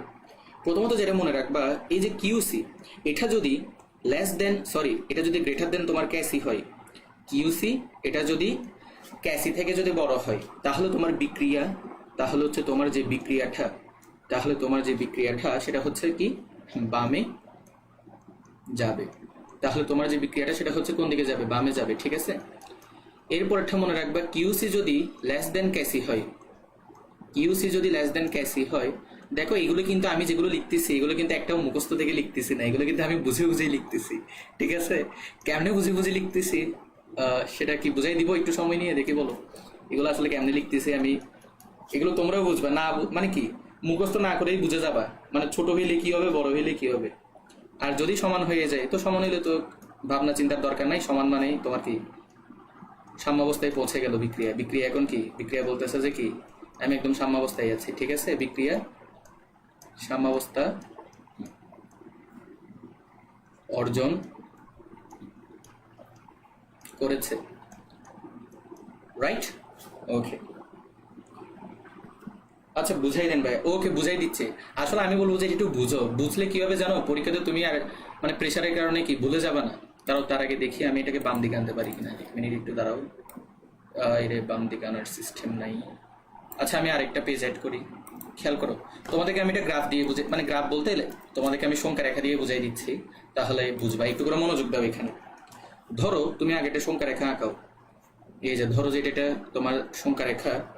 এখন তুমি কি করলা, ধরো যে তোমার 1 নাম্বার কেস হচ্ছে যে কি কিউসি যেটা আছে সেটা হচ্ছে লেস দেন হবে ক্যাসি।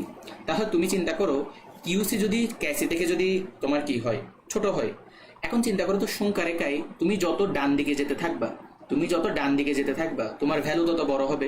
তার মানে তুমি বুঝতেই পারতেছো কিউসি হবে এদিকে, ক্যাসি হবে এদিকে, নর্মাল ব্যাপার। কিউসি যেহেতু ছোট, ক্যাসি যেহেতু বড়, তাহলে ক্যাসি হবে ডান দিকে, কিউসি হবে এর পেছনে। এবার তুমি বলো, খেয়াল করো সাম্যাবস্থায় কখন যাবা? যখন কিউসি আর ক্যাসি যখন সমান হবে। এখন একটা বিক্রিয়ার উদ্দেশ্য কি হয়? একটা বিক্রিয়ার উদ্দেশ্য হয় যে সাম্যাবস্থায় পৌঁছানোর। এখন সাম্যাবস্থায় পৌঁছানোর জন্য তোমার থেকে কি করতে হবে? কিউসি কে, তোমার শর্ত হচ্ছে যে কি, কিউসি কে ক্যাসি করা লাগবে, ঠিক আছে? ক্যাসি করা লাগবে মানে কি করতে হবে আর কি। তুমি যদি কিউসি কে যদি ক্যাসি করতে পারো তাহলে তোমার বিক্রিয়া সাম্যাবস্থায় যাবে। এখন কিউসি কে যদি ক্যাসি করতে হয় তাহলে কিউসি কে কার দিকে যেতে হবে? ক্যাসি এর দিকে। অর্থাৎ কিউসি এর মান ক্যাসি এর মতো হইতে হবে, তার মানে কোন দিকে যেতে হবে? ডানে যেতে হবে, রাইট? তার মানে বিক্রিয়া ডানে যাবে। খেয়াল করো তো এটাই পড়াইছি কিনা। এই যে দেখো, কিউসি যদি ক্যাসি থেকে ছোট হয় তাহলে বিক্রিয়া ডানে যাবে, এই কারণেই ডানে যাবে। ধরো এবার আরেকটা বুঝাই। ধরো যে কিউসি এবার বড় হয়ে গেল, বলতেছে না এবার আমিও ছোট নই, এবার হচ্ছে বড়। এবার কি হবে? এবার আশা করি এটা তোমরা নিজেরাই পারবা। খেয়াল করো, কিউসি যেহেতু বড় তাহলে এবার বুঝতেছো ক্যাসি থাকবে পেছনে, কিউসি থাকবে সামনে। এবার বলো কাকে তোমার কার মতো হইতে হবে? কিউসি কে ক্যাসি এর মতো হইতে হবে। কেন? কারণ কিউসি হচ্ছে যে কোনো অবস্থায়, ক্যাসি হচ্ছে তোমার সাম্যাবস্থায়। তা আমার থেকে যদি সাম্যাবস্থা পেতে হয় তাহলে কিউসি কে ক্যাসি এর মতো করতে হবে। আর কিউসি কে যদি ক্যাসি এর মতো করতে চাও তাহলে এখানে কি করতে হবে বলো তো? এখানে কিউসি কে ক্যাসি করতে হবে। একটা কথা বলি, এই জিনিসটা মানে কি তুমি কোনো জায়গায় পাবা না। এই যে তোমাকে যে সরল রেখাটা আমি দেখাচ্ছি আর কি, এই জিনিসটা অনেক জায়গায় হচ্ছে জাস্ট এমনিতে মুখস্থ করায়। দেখা যায় যে কি এই তিনটা দিয়ে মুখস্থ করাই দেয়, ফলে যেটা হয় অনেকে পরীক্ষায় গিয়ে টেনশনের কারণে ভুলে যায়। আশা করি এখন আর ভুলবা না। তাহলে এবার বলো কিউসি কে যদি ক্যাসি হতে হয় নর্মাল ব্যাপার, তার থেকে একটু উপরে উঠে গেছে, তার থেকে হচ্ছে কোথায় যেতে হবে? পেছনে। আর পেছনে মানে কি? বামে। তাহলে দেখো তো এবার বুঝছো কিনা। তার মানে কি কিউসি যদি বড় হয়, এই যে দেখো কিউসি বড় হলে বিক্রিয়া বামে যাবে। দেখি এবার বলো এই টপিকে আর কি কোনো সমস্যা হবে কিনা। একদম বুঝাই দিছি, আশা করি আর কোনো সমস্যা হবে না। আর ওইটাও বুঝাই দিই একটু। কিউসি যদি দেখো, এটা আসলে এমনিতে একটা কমন মানে কি কমন ব্যাপার। কিউসি আর ক্যাসি যদি সমান হয় তার মানে কি এই বিন্দুতে কিউসি যে কথা, তোমার ক্যাসি, দেখো এটা একটু পরে দেখাই। তোমার এই বিন্দুতে কিউসি যে কথা, ক্যাসিও কি কথা? সেম কথা, রাইট? সেম। দেখি বলো বুঝছো কিনা। তো এখানে তো আর বামে ডানে যাওয়ার তো কোনো প্রশ্নই ওঠে না, যেহেতু দুইটাই সেম হয়ে গেল। দেখি বলো তো এটা বুঝছো কিনা। না বুঝলে বলতে পারো, ক্লাস শেষ করে দিব, সমস্যা নেই। সবাই একটু করে কমেন্ট করো, বলো তো এটা বুঝছো কিনা।